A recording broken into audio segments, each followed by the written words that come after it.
ওয়া বারাকাতুহু। হোমিও দর্পণ গ্রুপের পক্ষ থেকে সকলকে শুভেচ্ছা ও স্বাগতম। আজ 29 আগস্ট 2021 রবিবার।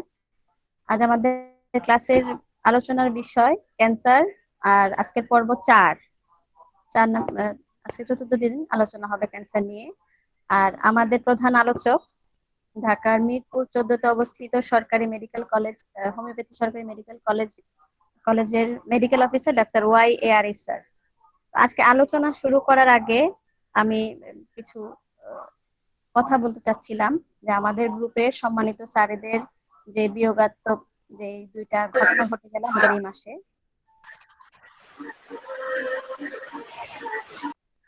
তো সেই বিষয়ে আমি কিছু বলতে চাচ্ছি সবার উদ্দেশ্যে। আজকে সকাল 11টা 50-এ আমাদের সম্মানিত স্যার ডাক্তার, আমাদের সম্মানিত চিকিৎসক বৃন্দ, সবাইকে জানাচ্ছি শুভরাত্রি এবং সালাম। আসসালামু আলাইকুম। নাহমাদুহু ওয়া আলা রাসূলিল কারীম, আম্মা বাদ। বিসমিল্লাহির রহমানির রহিম। আমরা আজ ক্যান্সার পার্ট 4 নিয়ে আলোচনা করছি। ইতিপূর্বে আমরা ক্যান্সারের উপরে 3টা ক্লাস আমরা করেছি এবং আমরা সেখানে ক্যান্সারের ক্লাসিফিকেশন গুলো করেছি। সেই ক্লাসিফিকেশন অনুযায়ী কিন্তু আলোচনা করছি। আপনাদের মনে আছে নিশ্চয়ই যে মেজর যে টাইপগুলো ছিল ক্যান্সারের, কার্সিনোমা, সার্কোমা, মেলানোমা, লিম্ফোমা এবং লিউকেমিয়া। এই মেজর পার্টের প্রথম যে পার্টটা কার্সিনোমা টাইপটা, কার্সিনোমা, এই কার্সিনোমার উপরেই আমাদের আলোচনা এখনো অব্যাহত আছে এবং এই কার্সিনোমার উপরে আমরা আলোচনা করতে গিয়ে স্কোয়ামাস সেল কার্সিনোমা এবং ব্যাসাল সেল কার্সিনোমা নিয়ে আলোচনা করেছি আগের ক্লাসগুলোতে। আজকে আমরা আলোচনা করব এই কার্সিনোমারই আরেকটা টাইপ, সেটা হচ্ছে অ্যাডিনোকার্সিনোমা।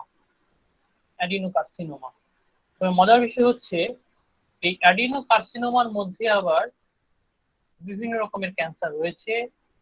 আমরা আজকে তার একটা আলোচনা করছি। তো সে কি রয়েছে এবং আমরা কি আলোচনা করবো আমরা একটু পরে জানতে পারবো। আচ্ছা, অ্যাডিনোকার্সিনোমাটা কি? আমরা কিন্তু জানি যে ক্যান্সার সেল যেখানে রয়েছে সেই অরিজিন থেকে যখন ক্যান্সারটা উৎপাদন হয়, আমাদের হিউম্যান বডিতে যে সেল রয়েছে সেই সেলের অরিজিন থেকে যে ক্যান্সারটা উৎপাদন হচ্ছে সেটাকে বলা হচ্ছে সেই নাম অনুযায়ী সেই ক্যান্সার। স্কোমাস সেল থেকে হলে বলা হয় squamous cell carcinoma, basal cell থেকে হলে বেসাল সেল কার্সিনোমা। আর যদি গ্ল্যান্ড থেকে হয় ক্যান্সারটা উৎপাদন হয় তবে সেক্ষেত্রে বলা হচ্ছে অ্যাডিনোকার্সিনোমা। তো অ্যাডিনোকার্সিনোমা সংজ্ঞায়িত করা হয়েছে যে cancer that begins in glandular cells. Glandular cells are found in tissue that lies certain internal organ and release substance in the body such as mucus, digestive juice or other fluids. এখানে কি বলা হয়েছে যে cancer that begins in glandular cell, glandular cell থেকে যে ক্যান্সারটা সূচনা হচ্ছে, শুরু হচ্ছে, ইনিশিয়েট হচ্ছে, সেটাই হচ্ছে যে অ্যাডিনোকার্সিনোমা। এবং আমাদের গ্ল্যান্ড গুলো কি করে? কিছু নিঃসরণ করে। কি করে? যেমন মিউকাস, ডাইজেস্টিভ জুস, কিছু ফ্লুইড নিঃসরণ করে। এই ধরনের গ্ল্যান্ড গুলো থেকে যারা এই ধরনের বিভিন্ন জুস নিঃসরণ করছে, মিউকাস নিঃসরণ করছে, এই ধরনের গ্ল্যান্ড গুলো থেকে যে ক্যান্সার উৎপাদন হয় সেটাকে বলতেছে adenocarcinoma. Most cancer of the breast, pancreas, lungs, prostate and colon are adenocarcinoma. এই অ্যাডিনোকার্সিনোমার কিছু উদাহরণ দেওয়া হয়েছে এখানে। সেটা কি? যদি কোলনে হয়, কোলন থেকে যেটা হচ্ছে সেখানে যে গ্ল্যান্ড অ্যাফেক্টেড হচ্ছে সেখান থেকে হতে পারে অ্যাডিনোকার্সিনোমা।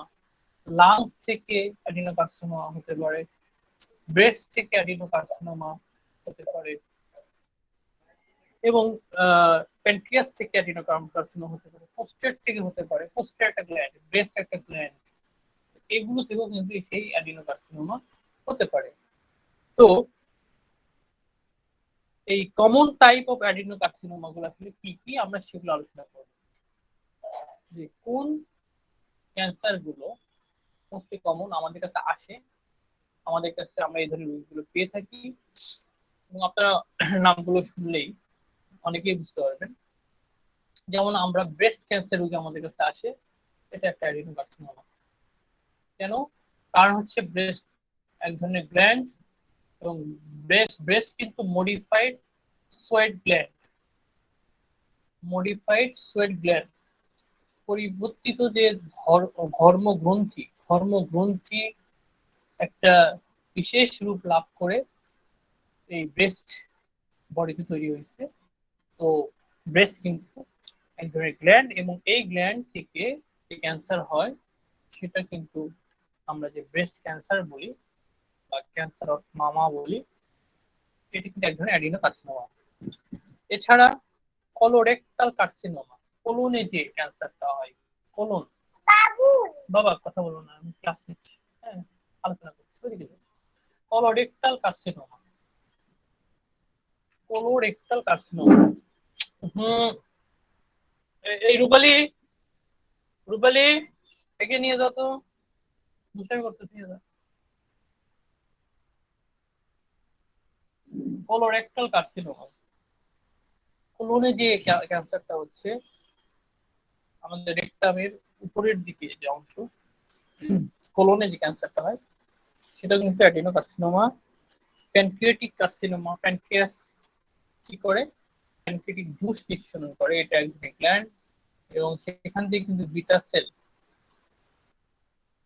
প্যানক্রিয়াস থেকে বিটা সেল কি করে, ইনসুলিন নিঃসরণ করে, এবং এই ইনসুলিনটাই কিন্তু সুগার নিয়ন্ত্রণ করে বডিতে। তো এই প্যানক্রিয়াসে যদি ক্যান্সার হয় তাহলে সেক্ষেত্রে এটাও একটা অ্যাডিনোকার্সিনোমা।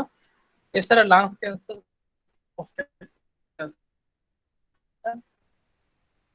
এই ধরনের লাংস ক্যান্সার নিয়ে, প্রোস্টেট ক্যান্সার নিয়ে, ব্রেস্ট ক্যান্সার নিয়ে, কোলোরেক্টাল ক্যান্সার নিয়ে কিন্তু আমাদের কাছে পেশেন্টরা আসে, এবং এগুলো সবই হচ্ছে অ্যাডিনোকার্সিনোমা, কারণ এগুলো এক ধরনের গ্ল্যান্ডের সঙ্গে রিলেটেড, এই জন্য এগুলো অ্যাডিনোকার্সিনোমা।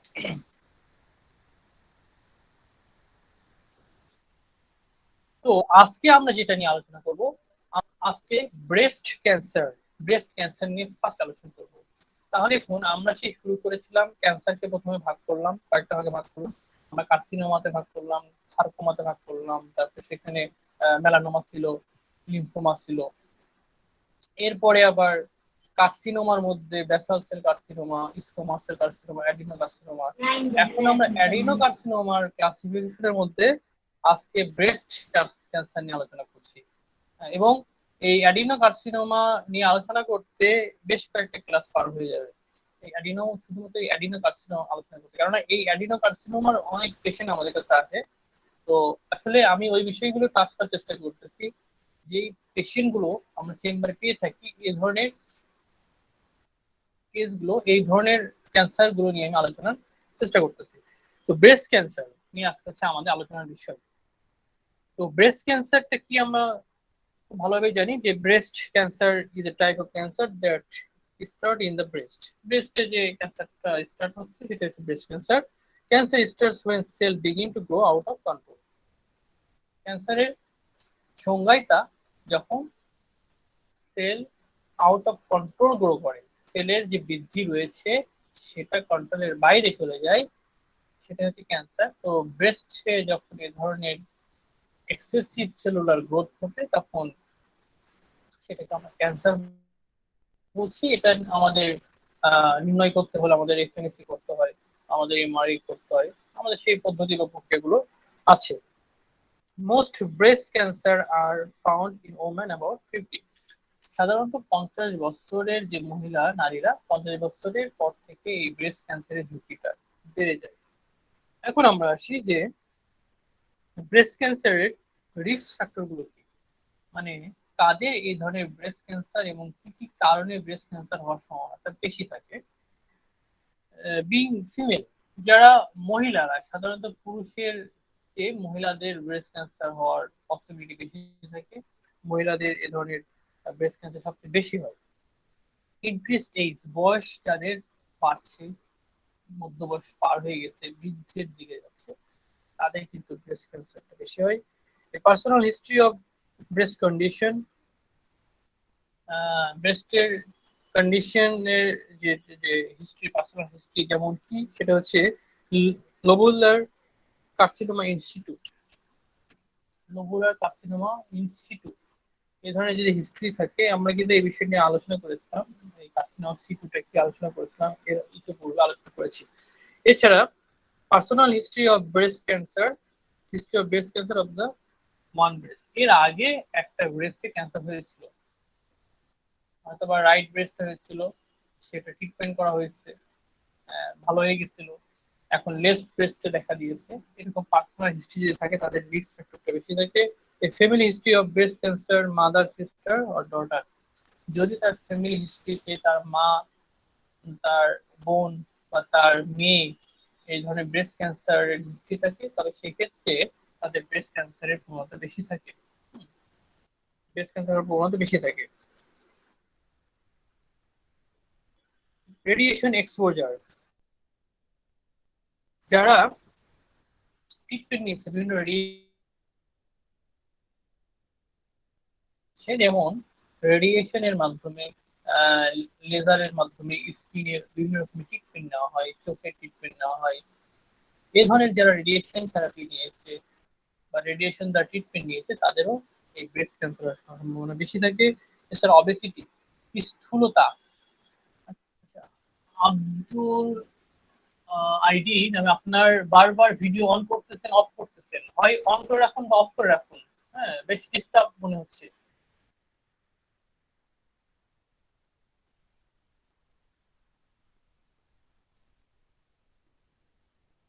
যাদের স্থূলতা রয়েছে,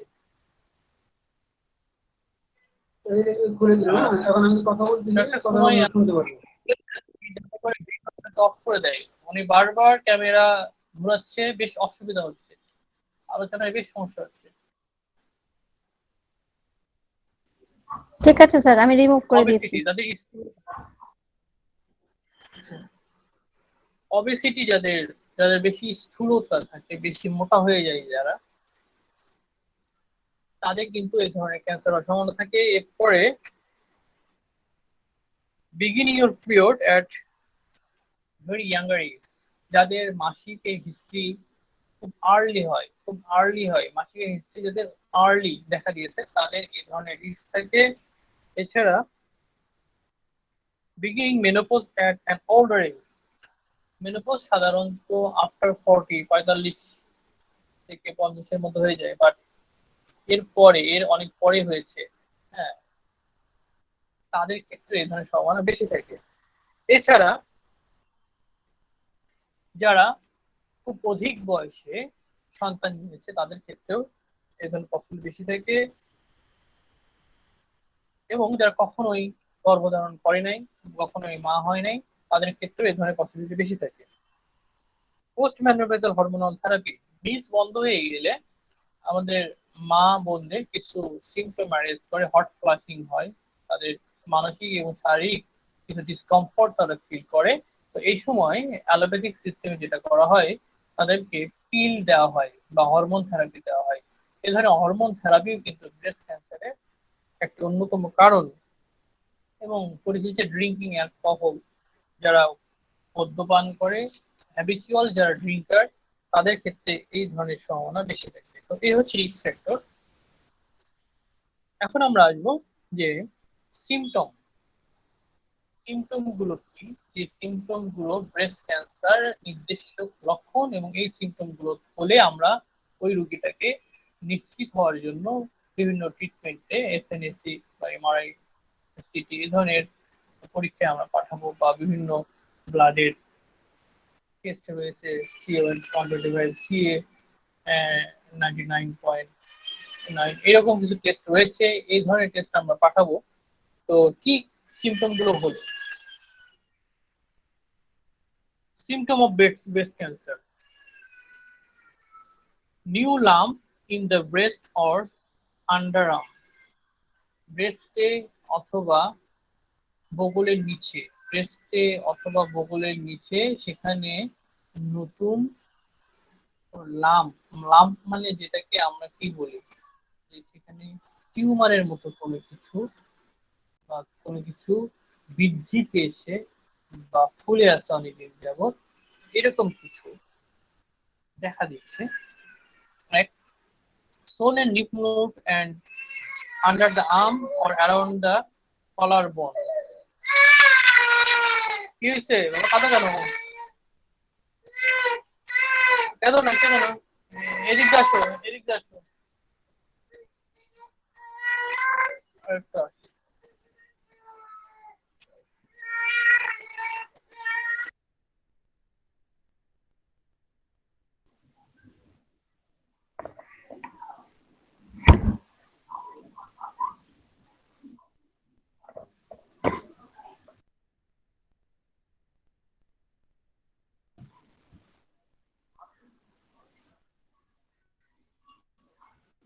স্যার আপনাকে মিউট করে দিয়েছিলাম, একটু আনমিউট হয়ে নেবেন।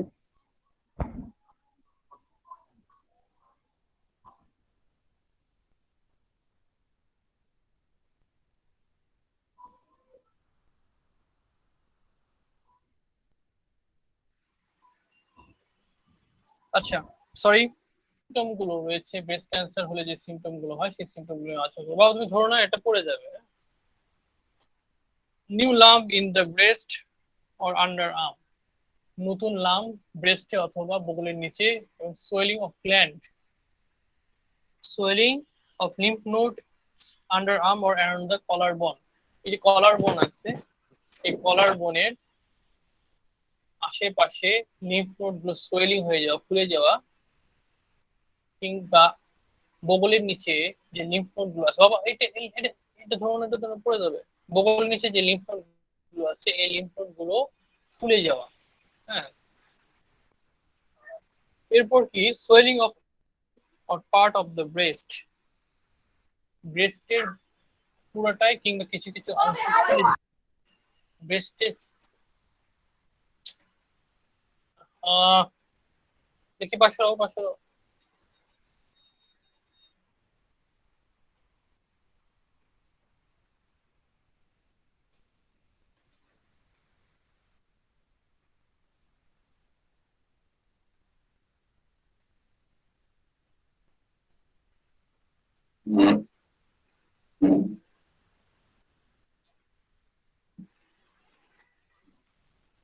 এরপর আচ্ছা, আমি একটু আসছি। পেলাম একটা হচ্ছে সোয়েলিং হওয়া, কি সোয়েলিং হওয়া বগলের নিচে এবং আমাদের যে কলার বোন আছে এর আশেপাশে এরিয়া গুলো, ব্রেস্টের এরিয়া গুলো সোয়েলিং হওয়া, যায় লিম্ফ নোড গুলো সোয়েলিং হয়ে যাওয়া, নতুন কোনো লাম্প দেখতে পাওয়া, এবং ব্রেস্ট সোয়েলিং হয়ে যাওয়া, ব্রেস্টের কোনো একটা অংশ বা পুরো অংশ। এই তিনটে ক্রাইটেরিয়া আমরা পেলাম। এর সঙ্গে যে বিষয়গুলো রয়েছে যে স্কিন ইরিটেশন অর ডিম্পলিং। স্কিন ডিম্পলিং, ডিম্পলিংটা কি? আপনারা কমলা লেবু দেখেছেন, দেখবেন কমলা লেবুর যে গা আছে, কমলা লেবুর গায়ে এই ছিদ্রগুলো, ছোট ছোট ছিদ্রগুলো খুব প্রমিনেন্ট দেখায়। তো যাদের ব্রেস্ট ক্যান্সার হবে তাদের ব্রেস্টটা ঠিক ওই কমলা লেবুর গায়ের মতো এরকম ছোট ছোট ছিদ্রের মতো দেখা যায়। ডিম্পলিং, যেমন ডিম্পলিং, ডিম্পলিং গার্ল, অনেক মেয়ে আছে যারা হাসলে গায়ে টোল পড়ে, একটু ডেবে যায়। তো ওই রকম ভাবে ব্রেস্টে ক্যান্সার হয় তখন ওই ব্রেস্টে এরকম ভাবে ছোট ছোট দাবা দাবা দাবা থাকে, মানে কমলা লেবুর গায়ের মতো। সোজা সহজে বুঝতে গেলে আপনার কমলা লেবুটাকে দেখবেন, কমলা লেবুর গায়ের মতো যে ছোট ছোট ছিদ্র থাকে, দাবা থাকে, ওই রকম এটাকে ডিম্পলিং বলা হয়, এরকম দেখায়। ব্রেস্ট অর নিপল পেইন, ব্রেস্টে অথবা নিপলে ব্যথা করে, ব্রেস্টে ব্যথা করতে পারে কিংবা নিপলে ব্যথা করতে পারে। নিপল রিট্রাক্টেড, নিপলটা ভেতরের দিকে ঢুকে যায়, নিপলটা ভেতরের দিকে ঢুকে যায়। Redness, scaling or thickening of the nipple or breast skin, ব্রেস্টে যে স্কিন আছে এই স্কিনটা কেমন হয়, স্কিনটা লাল হয়ে যেতে পারে বা পুরু হয়ে যেতে পারে, ঠিক হয়ে যেতে পারে, এবং বিশেষ করে নিপল থেকে ডিসচার্জ হতে পারে, নিপল ডিসচার্জ। এবং ফাইনালি যেটা হয় ব্রেস্টের সাইজ শেপটা চেঞ্জ হয়ে যায়। এই হচ্ছে মোটামুটি ব্রেস্ট ক্যান্সারের লক্ষণগুলো। তো এই সিমটম গুলো যাদের মধ্যে পাওয়া যাবে, ধরুন একজন মহিলা এসছেন, উনি 50 বছর বয়সের উপরে, তার বয়স 55 বা 52 বা 60, তার ব্রেস্টে অনেকদিন যাবৎ সে গোটা লক্ষ্য করছে, হ্যাঁ, ফোলা বা টিউমার লক্ষ্য করছে। তো আপনি চেক আপ করলেন, চেক আপ করে পেলেন যে যে টিউমারটা সেটা হার্ট, তখন আপনাকে এফএনসি করার জন্য আপনি পাঠালেন। এই ব্রেস্ট টিউমারের ক্ষেত্রে আমি যেটা দেখেছি, ব্রেস্ট ক্যান্সারের ক্ষেত্রে যেটা দেখেছি, ব্রেস্ট ক্যান্সারের রোগীদের ক্ষেত্রে পেইন প্রাথমিকভাবে থাকে না।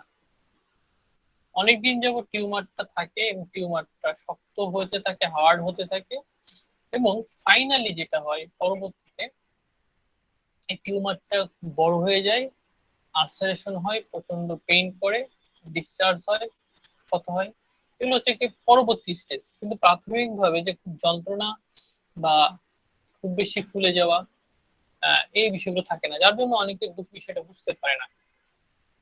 এই জন্য যেটা করতে হয়, আহ, বিশেষ করে যারা এইজড পার্সন, যারা তাদের নিয়মিত চেক আপ করতে হয়, ব্রেস্টটা চেক করতে হয়। ব্রেস্ট চেক করার কিছু ধরন আছে, নিয়ম আছে। সেই নিয়মগুলো আপনারা দেখে নেবেন, ইন্টারনেট থেকে দেখে নেবেন যে কিভাবে ব্রেস্টটা চেক আপ করতে হয়। নিজে নিজে সেলফ টেস্ট করতে হয় যে ব্রেস্টে কোনো রকম লাম আছে কিনা, কোনো রকম গোটাগাঠি আছে কিনা, এই বিষয়গুলো চেক করে দেখতে হয়। এবং ডাক্তারের সঙ্গে যদি পাওয়া যায় তবে সেক্ষেত্রে ডাক্তারের সাজেশন দিতে হয়। এখন আমরা যে বিষয়টা নিয়ে আলোচনা করব সেটা হচ্ছে প্রিভেনশনটা কি, আমরা কিভাবে প্রিভেন্ট করতে পারি। ফার্স্ট যেটা, breast self exam awareness. Breast self exam awareness, এই ব্রেস্টকে কিভাবে চেক করতে হয় এটা আমাদের মা বোনদের জানতে হবে, এবং তাদেরকে এই বিষয়ে সচেতন করতে হবে, এবং তাদেরকে এই বিষয়ে ধারণা দিতে হবে। তাহলে প্রাথমিক অবস্থায় যাদের এ ধরনের প্রবলেম হবে তাদের ডায়াগনোসিস করা যাবে। এক, ড্রিঙ্কিং অ্যালকোহল মডারেশন। বিশেষ করে আমাদের দেশে নারীরা খুব একটা করে না, বিশেষ করে ইউরোপ কান্ট্রি গুলোতে সবাই অ্যালকোহল ড্রিঙ্ক করে। তো সেক্ষেত্রে বলছে যে অ্যালকোহল ড্রিঙ্কটা কমিয়ে ফেলতে। কিন্তু আমাদের দেশে যেটা করে সেটা হচ্ছে হরমোনাল পিল খায় খুব বেশি, হরমোনাল পিল গুলো। হ্যাঁ, বিশেষ করে বিবাহিত মেয়েরা এই যে হরমোনাল পিল গুলো খাচ্ছে, এগুলো কিন্তু ইউরোপ কান্ট্রি গুলোতে কিন্তু এই ধরনের পিল খাওয়ার প্রচলন নাই বললেই চলে, বাট আমাদের দেশে রয়েছে। তো এগুলো কিন্তু এই যে হরমোন থেরাপি, এই হরমোন থেরাপি কিন্তু এই ধরনের ক্যান্সার, শুধু ব্রেস্ট ক্যান্সার না, এ ধরনের হরমোনাল পিল গুলো আর অন্যান্য ক্যান্সারের জন্য কিন্তু দায়ী। তারপরে কি, exercise most day of week at least 30 minutes. প্রতিদিন অন্ততপক্ষে 30 মিনিট ব্যায়াম করা উচিত। একটা বিষয়, আমরা প্রতিদিন আমরা আমাদের শরীরটাকে ব্যবহার করছি, প্রতিদিন বিভিন্ন কাজকর্ম করছি, বাট আমাদের শরীরটাকে আমরা আসলে কতটা সময় দিচ্ছি প্রতিদিন। আমার শরীর এবং মনকে আমি ভালো রাখার জন্য আসলে কতটা সময় দিচ্ছি, আমাদের একটু এই বিষয়টা ভেবে দেখা উচিত। হ্যাঁ, আমি নিজেও পারি না, হ্যাঁ, এতটা ব্যস্ত থাকতে হয়, বাট যারা সুস্থ থাকতে চান, ভালো থাকতে চান, অন্তত পক্ষে নিজের শরীরের দিকে একটু সময় দেওয়া উচিত, নিজের মনকে, নিজের শরীর কিছুটা সময় দেওয়া উচিত। মানসিক চর্চা, শারীরিক চর্চা, যেটা কিন্তু আমাদের স্বাস্থ্যের জন্য অত্যন্ত প্রয়োজন, অত্যন্ত প্রয়োজনীয়। Limit post menopausal hormonal therapy, যেটা বলেছিল যারা মেনোপজ হলে পিল খাচ্ছে, হরমোন থেরাপি নিচ্ছে, এই ধরনের থেরাপিটাকে কি করা, লিমিটেশন করতে বলছে, মানে কম করতে বলছে। আমরা যেহেতু আমরা হোমিওপ্যাথ, আমাদের কাছে পিলের ছাড়াই ব্যবস্থা রয়েছে। আমাদের কাছে অল্প দুই একটা মেডিসিনেও আমাদের এই পোস্ট মেনোপজাল বিষয়টাকে কভার করা যায়। সিপিয়া, ল্যাকেসিস, সালফার, এগুলো দিয়ে অনেক কভার করা যায়। কিন্তু এই পোস্ট মেনোপজাল যে সিমটম গুলো হয়, হট ফ্লাশিং হয়, আর লক্ষ্য করা যায় মেডিসিন আসবে, আপনি সার্চ করতে পারে, বাট আমাদের কাছে কিন্তু সেই ধরনের মেডিসিন গুলো রয়েছে। সুতরাং আমরা টোটালি পোস্ট ম্যানোপজাল সিমটমটাকে হ্যান্ডেলিং করতে আমরা পিলটাকে কিন্তু টোটালি অ্যাভয়েড করতে পারি। লিমিটেশনের প্রয়োজন নাই, টোটালি অ্যাভয়েড করতে পারি আমরা, এটা আমাদের দ্বারা সম্ভব। Maintain diet healthy diet, balance diet খেতে হবে। আমি শুধু কি করলাম, ফ্যাট বেশি খেলাম, বা শুধু মাংস বেশি খেলাম, শুধু ভাত বেশি খেলাম, এরকম না। ব্যালেন্স ডায়েট, যেখানে সবজি থাকবে, মিশ থাকবে, ফিট থাকবে, মিট থাকবে, ফিশ থাকবে, এরকম যে ধরনের ব্যালেন্স ডায়েট আমাদের কিন্তু খেতে হবে। এবং ওয়েট, কারণ অবেসিটি কিন্তু এই ব্রেস্ট ক্যান্সারের জন্য একটা রিস্ক ফ্যাক্টর, সুতরাং ওয়েট মেনটেনিং করতে হবে। আসলে আমরা যদি হেলদি লাইফ মেনটেন করতে চাই, তো আমাদের সেক্ষেত্রে এক্সারসাইজ, মেডিটেশন এবং diet, healthy diet, balance diet, এই বিষয়গুলো, এক্সারসাইজ, এই বিষয়গুলো কিন্তু এসে যায়। অর্থাৎ আমরা যদি হেলদি লাইফ মেনটেন করি, অ্যালকোহল না নেওয়া, তাহলে কিন্তু আমরা অনেক রোগ থেকে, শুধু ব্রেস্ট ক্যান্সার না, অনেক রোগ থেকে নিজেদেরকে সেভ করতে পারি।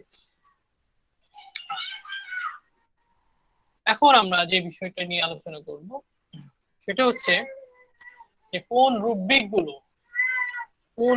গুলো সাধারণত এই ব্রেস্ট ক্যান্সারের ক্ষেত্রে আমরা পেয়ে থাকি, এই ধরনের বিষয়গুলো আমরা আলোচনা করব।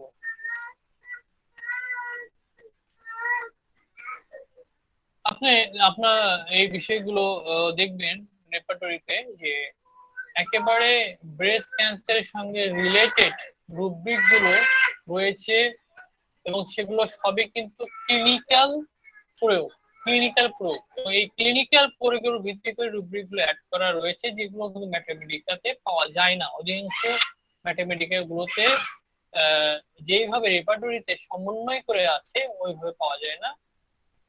হয়তো অনেক ম্যাথমেটিকায় খুঁজে ঘেটে বিষয়গুলো আসবে, কিন্তু রেপার্টরিতে এই ধরনের রুব্রিক গুলো, ক্লিনিক্যাল রুব্রিক গুলো খুব সুন্দরভাবে পাওয়া যায়, খুব অল্প সময়ের মধ্যে এই জিনিসগুলো পাওয়া যায়। তো আমি সেই রুব্রিক গুলো আগে আপনাদের সামনে আলোচনা করব, তারপরে আমরা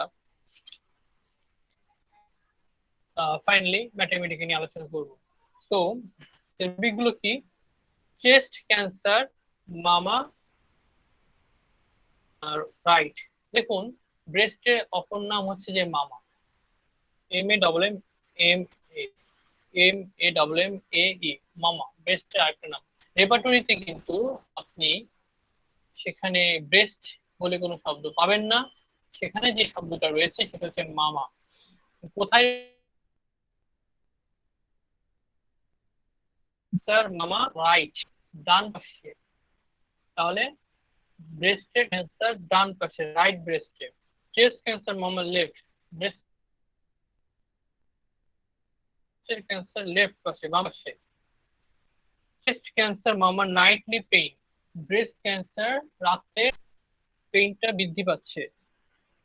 chest cancer mamma accompanied by discharge offensive, এবং এই ক্যান্সার হয়ে কি হচ্ছে, অফেন্সিভ ডিসচার্জ হচ্ছে।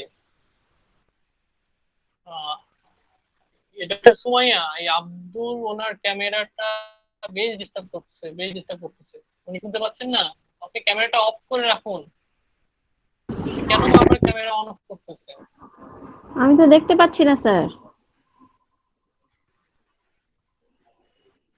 ক্যামেরা নিয়ে সে রীতিমতো ঘুরতেছে, তো সমস্যা করে। নামটা কি বললেন? এরপরে দেখুন, একটা বাচ্চার ছবি আসছে, আব্দুল। আব্দুল রাইট কাদের। হচ্ছে আব্দুল, ABDUL, আব্দুল। আচ্ছা, আব্দুল কাদের। জি, আব্দুল কাদেরকে রিকোয়েস্ট করছি, আর আপনি আনমিউট হবেন না, মাইক আর ভিডিও অন করবেন না প্লিজ। আচ্ছা, এরপরে ডিসচার্জ অফেন্সিভ, ব্রেস্ট ক্যান্সার হয়ে সেখান থেকে অফেন্সিভ দুর্গন্ধ,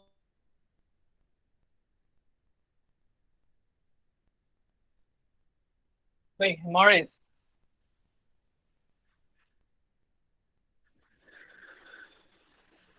chest cancer mamma accompanied by haemorrhage, সেখান থেকে কিছু ব্লিডিং হচ্ছে। চেস্ট ক্যান্সার মামা ইন্ডুরেটেড অফ মামা, ইন্ডুরেশন অফ মামা, এবং সেখানে কি হচ্ছে, ইন্ডিউরেশন হচ্ছে, মানে সেখানে কিছু অংশ শক্ত হয়ে গেছে। এরপরে কি রয়েছে? Chest cancer mamma accompanied with pain, chest cancer mamma accompanied with burning pain, জ্বালা পোড়া হচ্ছে। Chest cancer mamma accompanied by pain, radiation after. দেখুন আমরা কিন্তু পজিটিভ ফ্যাক্টরে পড়েছি যে রেডিয়েশনের পর যদি এই ধরনের ক্যান্সার হয়, এবং আমাদের রেপার্টরিতে কিন্তু উদ্ভিদ রয়েছে যে chest cancer mamma radiation after. Chest cancer mamma accompanied by pain, stitching pain, এবং ব্যথাটা হচ্ছে কিরকম ভাবে? সূচিবিদ্ধকর, stitching pain. Chest cancer mamma accompanied by swelling of the mamma. আমরা কিন্তু সিম্পটমের মধ্যে পেয়েছিলাম যে ব্রেস্ট সোয়েলিং হয়ে যায়। দেখুন টুথপিক কিন্তু রয়েছে ডাইরেক্ট চেস্ট ব্রেস্ট ক্যান্সার মামা, chest cancer mamma accompanied by কি? সোয়েলিং অফ দ্য মামা। Chest cancer accompanied by chest cancer mama accompanied by ulcer accompanied by axillary gland enlarge। এছাড়া রয়েছে accompanied by chest cancer mama psychosis in old। পুরনো ক্ষত থেকে পুরনো, ওই যে আমরা পড়েছিলাম যে এর আগে যদি ক্যান্সার হয়েছিল সেখানে অপারেশন করা হয়েছিল, ভালো হয়ে গেছে, আবার অন্য পাশে ব্রেস্ট হয়েছে বা ওখান থেকে আবার গ্রো করছে, হ্যাঁ, সেক্ষেত্রে চেস্ট ক্যান্সার মামা সাইকোটিসিস ইন ওল্ড, পুরনো আরোগ্যকর ক্ষত থেকে। চেস্ট ক্যান্সার মামা অন টিউশন ফর্ম, আঘাত লেগেছিল, তারপর থেকে টিউমার গ্রো করছে, তারপর থেকে ক্যান্সার হয়েছে, সেটা কিন্তু একটা গুরুত্বপূর্ণ ব্যাপার। চেস্ট ক্যান্সার মামা ইপিথেলিওমা, ইপিথেলিওমা আমরা কিন্তু করেছিলাম যে ইপিথেলিয়াল সেল থেকে বা লেয়ার থেকে যেটা হচ্ছে সেটা হচ্ছে ইপিথেলিওমা থেকে, যেমন আমরা সেখানে করেছিলাম যে আমাদের এই যে অ্যাডিনো কার্সিনোমা, এই অ্যাডিনো কার্সিনোমা এটা কিন্তু সেই কার্সিনোমার একটা অংশ, এবং এটা কিন্তু ইপিথেলিয়াল এই অংশ থেকে কিন্তু তৈরি হচ্ছে। চেস্ট ক্যান্সার মামা ফাঙ্গাস, এবং অনেক ক্ষেত্রে যেটা দেখা যায় যে এই ক্যান্সারটা সেটা ইনফেক্টেড হয়ে সেখানে ফাঙ্গাল ইনফেকশন এবং আলসারেশন কিন্তু তৈরি হয়। চেস্ট ক্যান্সার মামা ইনজুরি আফটার, আঘাত লেগেছিল সেই ক্ষেত্রে তারপর থেকে এটা হয়েছে, এমন হতে পারে। এবং চেস্ট ক্যান্সার মামার লাস্ট স্টেজ, দেখুন আমাদের রেপার্টরিতে একেবারে লাস্ট স্টেজ ব্রেস্টে ক্যান্সার হলে কোন মেডিসিনটা ইফেক্টিভ, কোন মেডিসিনটি ক্লিনিক্যালি ইফেক্টিভ সেটাও কিন্তু দেয়া আছে। চেস্ট ক্যান্সার মামা মেটাস্টেটিস বোন, শুধু তাই না, যখন লাস্ট স্টেজ তো ভালো, সেটা মেটাস্টেসিস হয়ে আরো অন্যান্য ছড়িয়ে পড়েছে, এবং বিশেষ করে সেটা বনে ছড়াই গেছে, হাড্ডিতে ছড়াই গেছে, সেক্ষেত্রে কোন মেডিসিন সেটাও কিন্তু আমাদের রেপার্টরিতে দেওয়া হয়েছে। চেস্ট ক্যান্সার মামা ওল্ড পিপল আমরা কিন্তু পড়েছিলাম কারণের কারণের মধ্যে যে যা সাধারণত বয়স্ক মহিলারা এই ধরনের ক্যান্সার আক্রান্ত হয়, সেক্ষেত্রে রেপার্টরিতে উদ্ভিদ রয়েছে। চেস্ট ক্যান্সার মামা ওল্ড পিপল। চেস্ট ক্যান্সার মামা সিরাস, সিরাস হচ্ছে কি? যখন টিউমারটার জনিত কারণে শুকিয়ে যায়, ব্রেস্টটা শুকিয়ে যায়, শক্ত হয়ে শুকিয়ে যায়, আকৃতিগত চেঞ্জ হয়ে যায়, পরিবর্তন হয়ে যায়, ছোট হয়ে যায়, তখন সেটাকে সিরাস কন্ডিশন বলতেছে। চেস্ট ডিফর্মড মামা নিপল, এবং আমরা কিন্তু পড়েছি যে ব্রেস্ট ক্যান্সার হলে সেক্ষেত্রে নিপলের একটা চেঞ্জ আসতে পারে, নিপল ভিতরের দিকে রিট্রাকশন হতে পারে, ঢুকে যেতে পারে।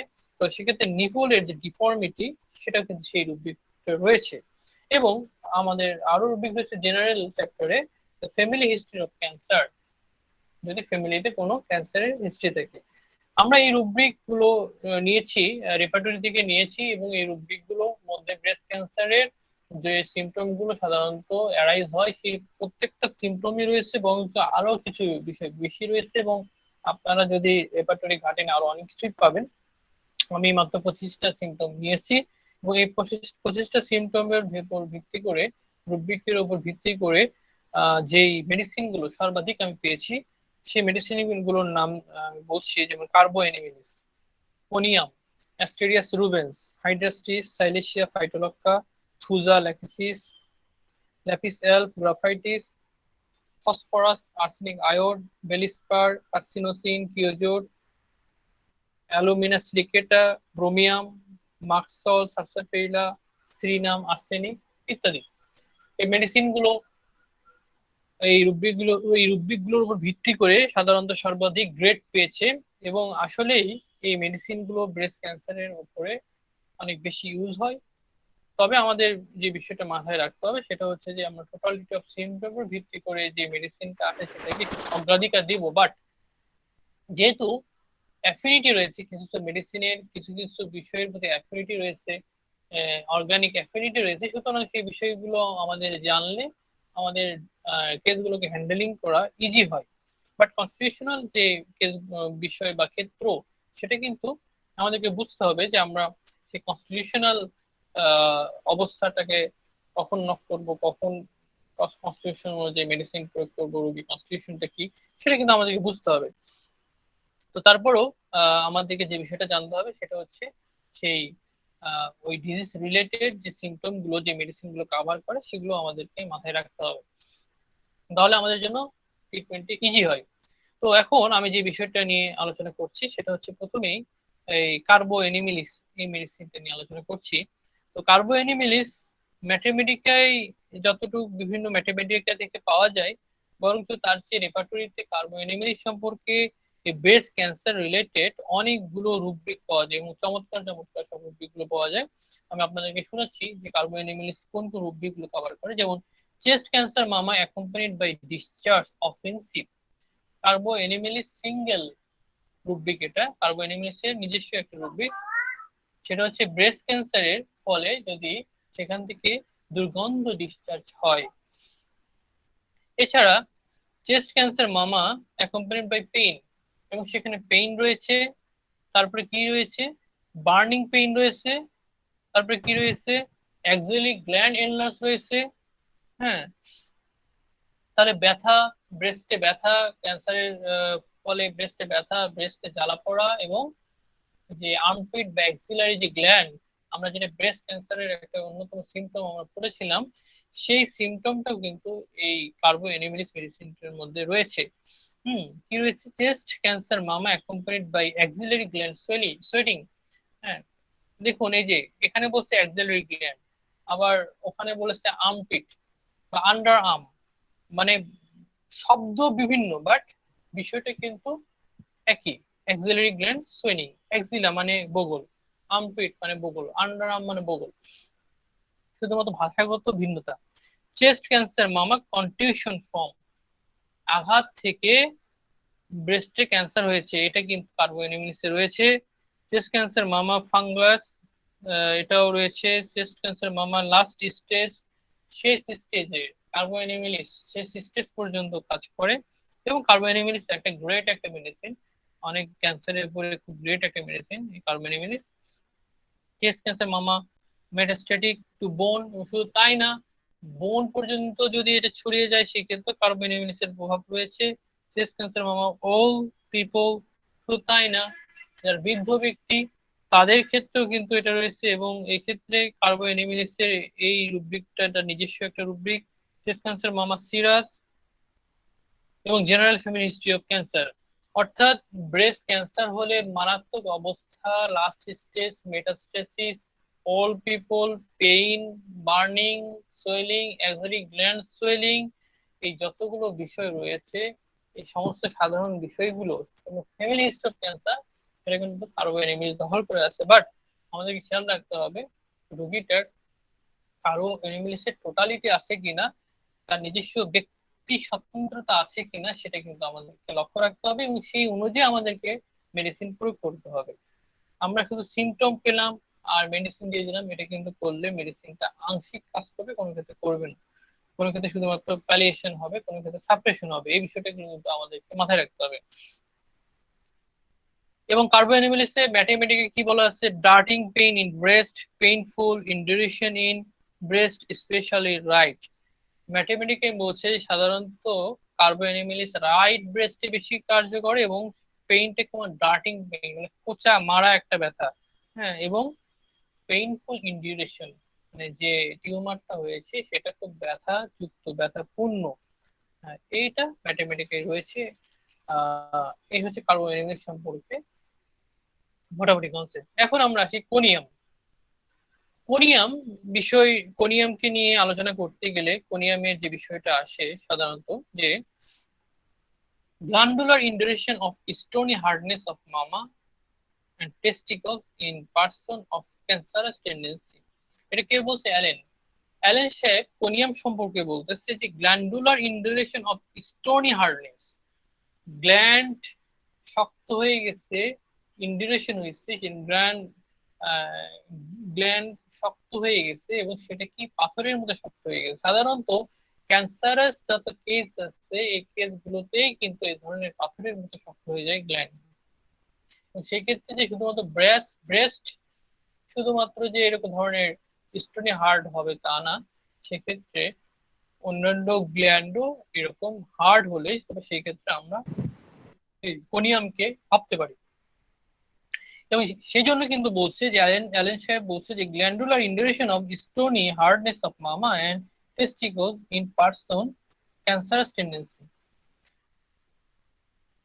যাদের মধ্যে ক্যান্সারাস টেন্ডেন্সি রয়েছে, মানে যাদের মধ্যে ক্যান্সারাস কন্ডিশনটা রয়েছে, এ ধরনের ব্যক্তিবর্গ, সে মহিলা হলে তার ব্রেস্ট, পুরুষ হলে তাদের টেস্টিস, অর্থাৎ অর্গ্যান জেনিটাল অর্গ্যানের যে গ্ল্যান্ড, এই ধরনের গ্ল্যান্ড যদি অ্যাফেক্টেড হয় এবং হার্ড হয়ে যায়, ক্যান্সারাস টেন্ডেন্সি রয়েছে বা ক্যান্সার কন্ডিশন রয়েছে, সেক্ষেত্রে কোনিয়ামটা অগ্রাধিকার পাবে।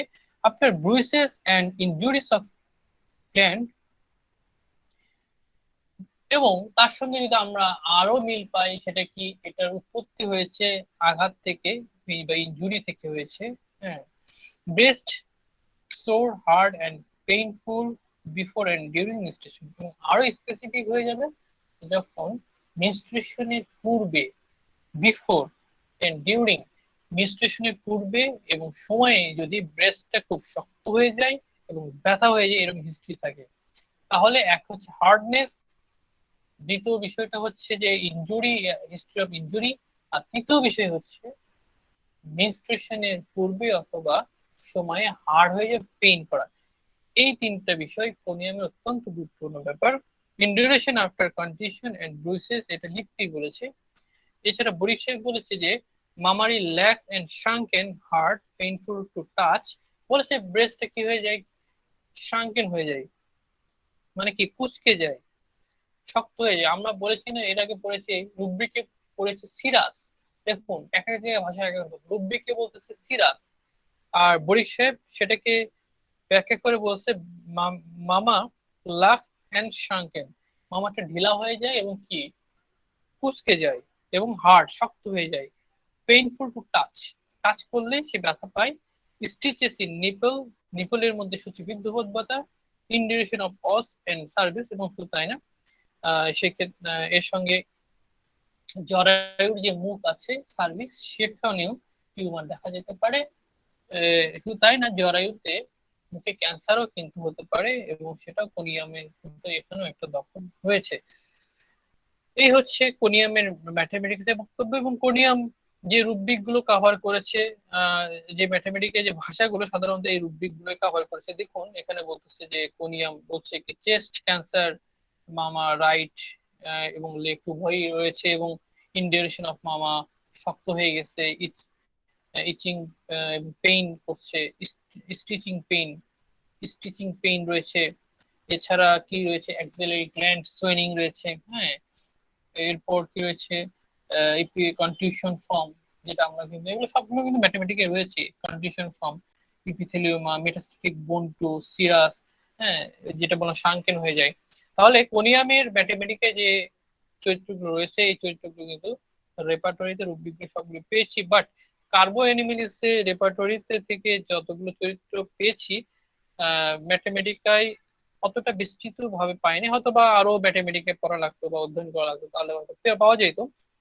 তো যাই হোক, সেটা বড় কথা না। বড় কথা হচ্ছে যে আমরা ইনফরমেশন গুলো যাতে করে সঠিকভাবে গ্যাদার করতে পারি। এখন আরেকটা গুরুত্বপূর্ণ মেডিসিন নিয়ে আমি কথা বলছি, সেটা হচ্ছে অ্যাস্টেরিয়াস রুবেন্স। আপনারা অনেকেই জানেন বিষয়টি নিয়ে যে অ্যাস্টেরিয়াস রুবেন্স এটা এক ধরনের সামুদ্রিক স্টারফিশ, এবং এই স্টারফিশ থেকে যে মেডিসিনটা তৈরি হয়, সেই মেডিসিনটা ব্রেস্টের উপর বিশাল দক্ষতা রয়েছে। তো এই স্টারফিশ সম্পর্কে কি বলেছে, স্টারফিশ সম্পর্কে বলেছে যে অ্যাস্টেরাস রুবেন্স তাদের জন্য ফর সাইকোটিক ডায়াথিসিস, যাদের মধ্যে সাইকোটিক ম্যাজমেটিক অবস্থাটা রয়েছে এবং তারা দেখতে কেমন হবে, ফ্ল্যাবি লিম্ফ্যাটিক কনস্টিটিউশন, তারা কেমন থলথলে শরীরের এবং ইরিটেবল টেম্পার, কিছুটা মেজাজি, তারা একটু চটে যায়, রকচটা টাইপের, easily excited by an emotion, specially by contradiction, এবং এরা খুব বেশি আবেগী উত্তেজিত হয়ে পড়ে এবং তাদের বিরুদ্ধে কোনো কথা বললে বা কোনো কাজ করলে তারা প্রচন্ড চেতে যায়, রেগে যায়, উত্তেজিত হয়ে যায়। এই ধরনের টেন্ডেন্সি তাদের, এই ধরনের মানসিক টেন্ডেন্সি তাদের, এবং যাদের শরীরটা একটু থলথলে টাইপের, এই শারীরিক এবং মানসিক এই বৈশিষ্ট্য তার সঙ্গে সাইকোটিক ম্যাজমেটিক কন্ডিশন যাদের মধ্যে আছে, এই ধরনের বৈশিষ্ট্যের নারীদের, তাদের যদি ব্রেস্ট ক্যান্সার হয় এবং সেখানে ব্রেস্টে কি লক্ষণ রয়েছে, ব্রেস্টে রয়েছে ক্যান্সার অফ মামা, অ্যাকিউট ল্যান্সিনেটিং পেইন। ল্যান্সিনেটিং পেইন মানে হচ্ছে যদি একটা ছুরি দিয়ে খোঁচানো হয়। দেখুন, একটু মানে চিন্তা করুন, অনুভব করার চেষ্টা করুন যে ছুরি দিয়ে ব্রেস্টের মধ্যে খোঁচা দিচ্ছে, এই ধরনের তীব্র ব্যথা, এই ধরনের তীব্র ব্যথা অ্যাস্টেরিয়াস রুবেন্স দখল করে আছে। অর্থাৎ যেখানে ব্রেস্টে প্রচন্ড ব্যথা, তীব্র ব্যথা, এবং সেটা মনে হচ্ছে যে ছুরি দিয়ে খোঁচাচ্ছে, ছুরি দিয়ে কেটে ফেলতেছে, এই ধরনের ল্যান্সিনেটিং পেইনে অ্যাস্টেরিয়াস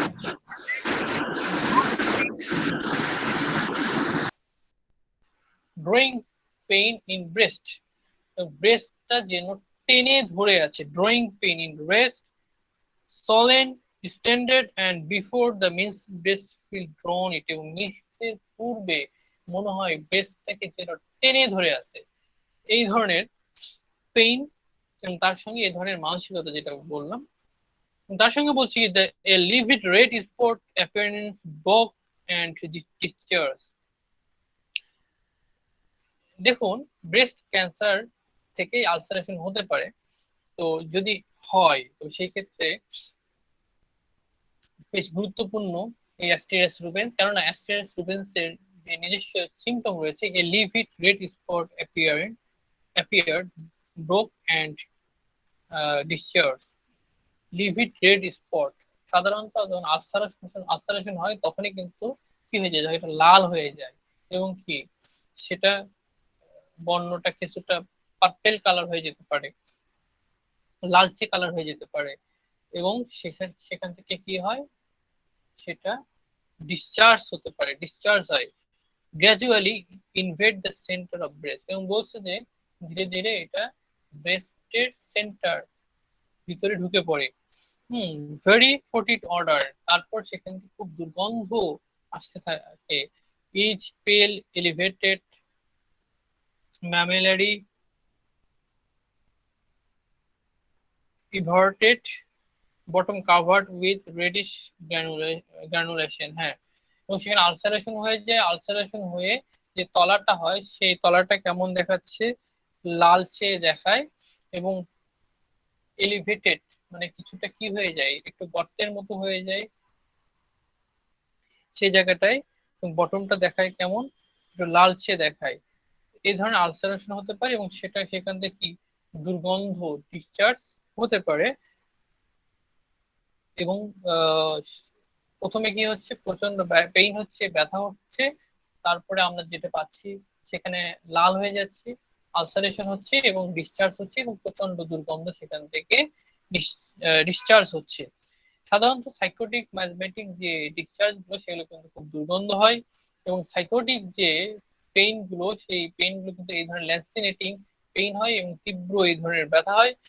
এবং সাইকোটিক ম্যাজমেটিক পেশেন্ট তারা কিন্তু ইরিটেবল, তাদের মধ্যে এই ধরনের ইরিটেবিলিটি এবং তাদের মধ্যে লিম্ফ্যাটিক কনস্টিটিউশন কিন্তু বিদ্যমান থাকে। অর্থাৎ এই অ্যাস্টেরিয়াস রুবেন্স পুরো মেডিসিনটাই যেন সাইকোটিক কন্ডিশন এবং ব্রেস্ট ক্যান্সারের উপরে, বিশেষ করে যখন আলসারেশন হয় এবং তীব্র ব্যথা হয় এবং সেখান থেকে ডিসচার্জ, অফেন্সিভ ডিসচার্জ হয়, সেক্ষেত্রে এক বিশাল পরিধি সে দখল করে আছে।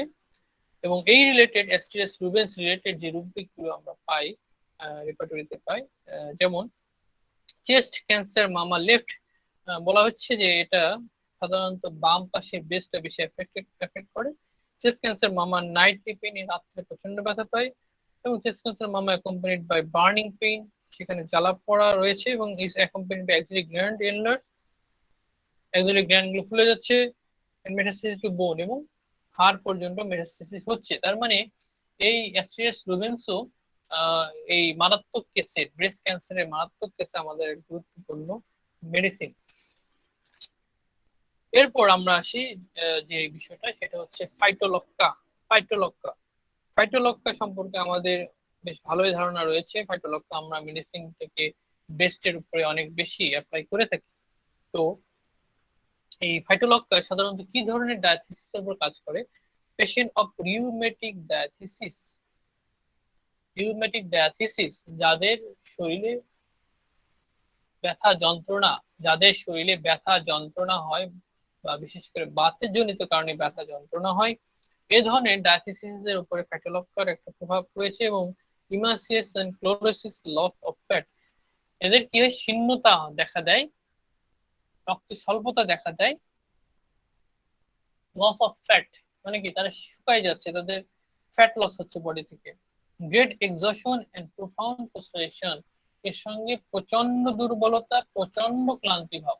দেখুন ফাইটোলক্কা কিরকম ডায়াথিসিস? রিউমেটিক ডায়াথিসিস এক। 2 নম্বর ইমাসেশন, শীর্ণতা।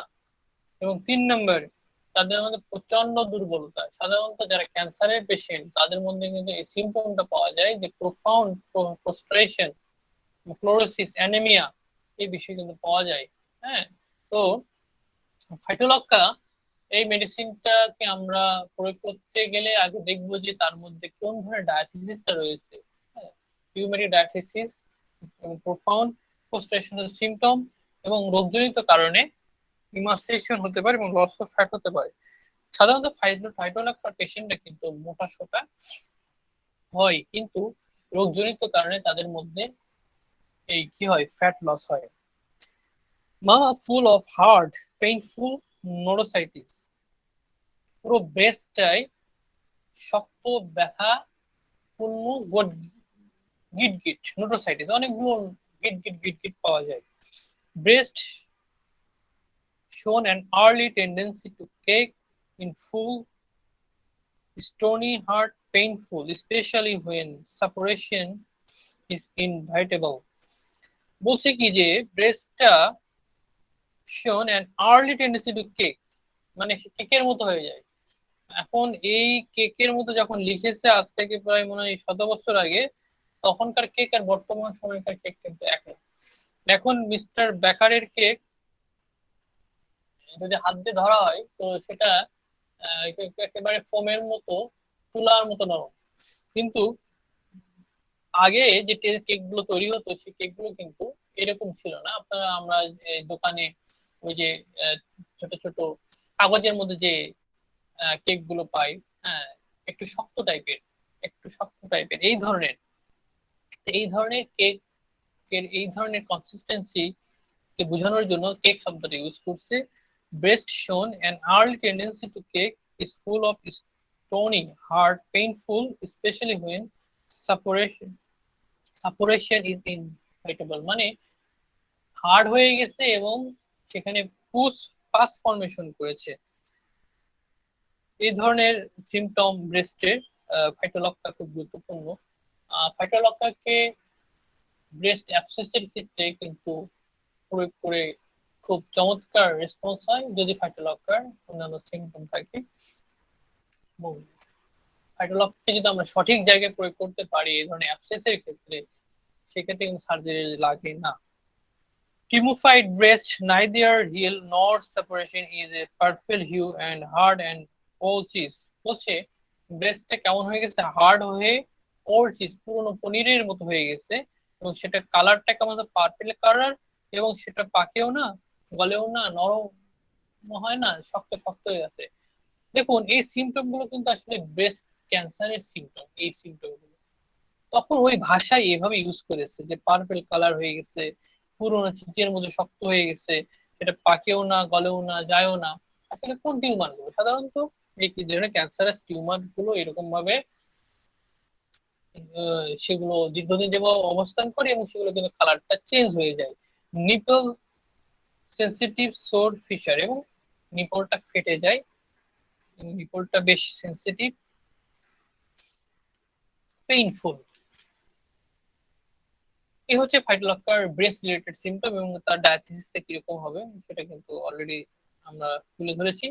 এবং ফাইটোলক্কার রিলেটেড যে রুব্রিকগুলো রয়েছে রেপার্টরিতে, যে চেস্ট ক্যান্সার, মামা রাইট, দেখুন এর আগে আমরা যেটা করেছি সেটা হচ্ছে অ্যাস্ট্রিয়াস রুবেন্স তাকে বলেছে লেফট লেফট ব্রেস্টে ক্যান্সারে বেশি ইফেক্টিভ, এবং ফাইটোলক্কাকে বলতেছে রাইট ব্রেস্টে বেশি ইফেক্টিভ। এবং কোরিয়াম সে রাইট এবং লেফট উভয় ব্রেস্টেই তার সমান ইফেক্টিভনেস। আমাদের এগুলো একটু মাথায় রাখতে হবে, অনেক ক্ষেত্রে এগুলো কিন্তু আমাদের কাজে লাগে, যে কোনিয়াম রাইট এবং লেফট উভয় ব্রেস্টের ক্ষেত্রে সময় সমান্তর ইফেক্টিভনেস, অ্যাস্টেরিয়াস রুবেন্সের লেফট ব্রেস্টে বেশি ইফেক্টিভনেস, এবং ফাইটোলক্কার রাইট ব্রেস্টে বেশি effective. Chest cancer mamma accompanied by pain, ফাইটোলক্কাতে symptom রয়েছে, ব্যথা রয়েছে, ইপিথেলিয়াম এবং সিরাস, এই রুব্রিকগুলো ফাইটোলক্কা কিন্তু রয়েছে, এবং তার সঙ্গে আমরা কিন্তু ফাইটোলক্কার অন্যান্য সিমটম গুলো পেলাম। তো ফাইটোলক্কা পড়ে আমার কাছে যেটা মনে হলো যে ফাইটোলক্কা আর্লি যে ক্যান্সার স্টেজ, এই আর্লি ক্যান্সার স্টেজের উপরে ফাইটোলক্কার ক্রিয়া রয়েছে এবং ভালোই প্রভাব রয়েছে। বাট যখন অ্যাডভান্স অবস্থায় চলে যাচ্ছে, সেই সিমটম গুলো কিন্তু বেশি কাভার করতেছে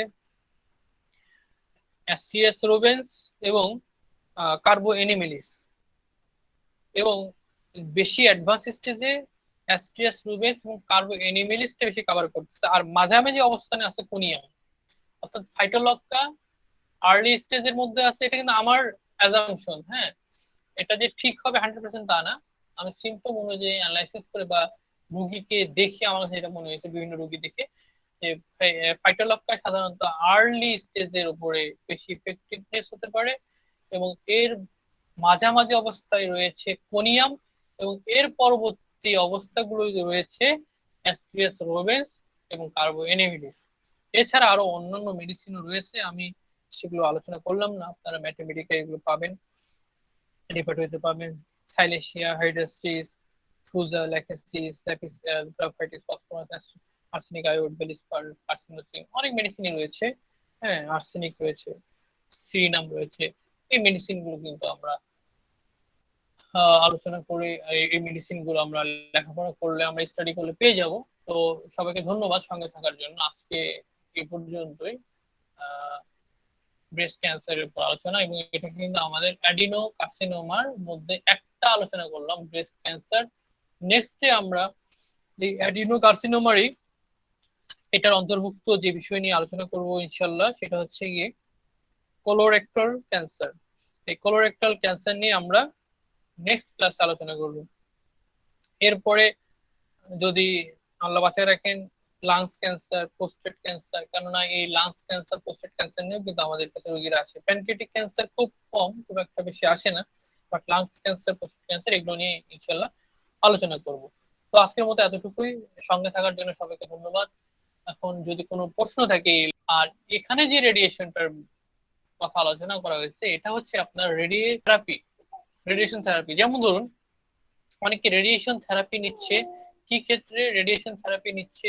স্কিনের ক্ষেত্রে, স্কিনের অ্যাকনির ক্ষেত্রে, বা কোনো মোলের ক্ষেত্রে, বা রেডিয়েশন থেরাপি নিচ্ছে আহ বিভিন্ন রকমের পারপাস রয়েছে, যেমন ধরুন বিভিন্ন পেইনের ক্ষেত্রে। হ্যাঁ, তো এই ধরনের যে রেডিয়েশন থেরাপি গুলো নিচ্ছে, এই রেডিয়েশন গুলো এছাড়া যারা বিভিন্ন দিন যাবত কাজ করতেছে, যেমন এক্স রে যেখানে করা হয় সেখানে কাজ করছে, তো এই ধরনের রেডিয়েশনের বিষয়গুলো আসলে এসছে। আর রেডিয়েশন তো একটা ব্যাপক, বিভিন্ন রকম রেডিয়েশন আছে এছাড়া। তো সাধারণত রেডিয়েশন থেরাপির কথাটা এখানে বেশিরভাবে উল্লেখ করা হয়েছে, এবং সেটা কি, যেমন ব্রন, অ্যাকনি ক্ষেত্রে, অ্যাকনির ক্ষেত্রে কিন্তু রেডিয়েশন থেরাপি নেওয়া হয়। হ্যাঁ, তারপরে ধরুন রেডিয়েশন থেরাপির মাধ্যমে বিভিন্ন রকমের মোল বা টিলা সরানো, রিমুভ করা, এই ধরনের কিন্তু থেরাপি গুলো হয়ে থাকে। এর সঙ্গে আরো কিছু বিষয় থাকতে পারে, হয়তো আমি সবকিছু এখন বলতে পারতেছি না। আমাদের যদি অন্য কোনো চিকিৎসকের জানা থাকে, আমাদের সঙ্গে যারা আছেন আপনারা বলতে পারেন এই বিষয়ে। স্যার একটা প্রশ্ন করবো স্যার, মানিকলাল মন্ডল বলছি। জি স্যার নমস্কার। নমস্কার। খুব উচ্চমানের ক্লাস করলেন তো স্যার। কয়েকটা আমি মার্ফি রেপার্টরিতে আমার কাছে হাতের কাছে এখন আছে, আমি দেখলাম ব্রেস্ট ক্যান্সার এই আন্ডারে দুটো টার্ম একটু খটকা লাগছে, এপিথেলিওমা আর একটা হচ্ছে ফাইব্রো অ্যাডিনোমা। এই দুটো আমরা ক্যান্সারের ক্ষেত্রে কিভাবে নেবো, এবং ব্যাপারটা হচ্ছে একটু যদি পার্থক্য বলেন, এবং সিরাজটা যদি আরেকবার রিপিট করেন স্যার। Okay, thank you. হ্যাঁ, ফাইব্রো অ্যাডিনোমা যেটা, সেটা কিন্তু ক্যান্সার না। ফাইব্রো অ্যাডিনোমা হচ্ছে যে বিনাইন টিউমার, এটা ক্যান্সারাস টিউমার নয়।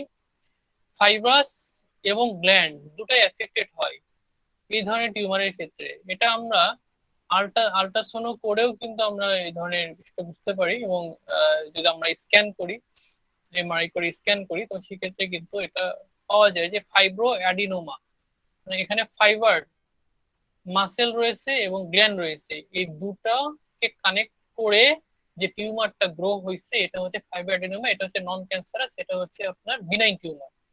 ইপিথেলিওমা যেটা, এই ইপিথেলিওমা হচ্ছে ইপিথেলিয়াল লেয়ার থেকে যে টিউমারটা গ্রো করছে, সেটাকে বলা হচ্ছে ইপিথেলিওমা। ইপিথেলিয়াল লেয়ার আমাদের স্কিনের যে উপরের যে লেয়ারটা রয়েছে ইপিথেলিয়াম, এখান থেকে যে টিউমারটা গ্রো করতেছে ইপিথেলিওমা। ইপিথেলিওমা এটাও কিন্তু আপনার এক ধরনের বিনাইন গ্রোথ। হ্যাঁ, এগুলো কিন্তু ক্যান্সারের গ্রোথ না। এবং এই ইপিথেলিয়াল লেয়ার থেকে যে বিনাইন না ক্যান্সারাস যে স্টেটটা গ্রো করে, সেটাই হচ্ছে কার্সিনোমা।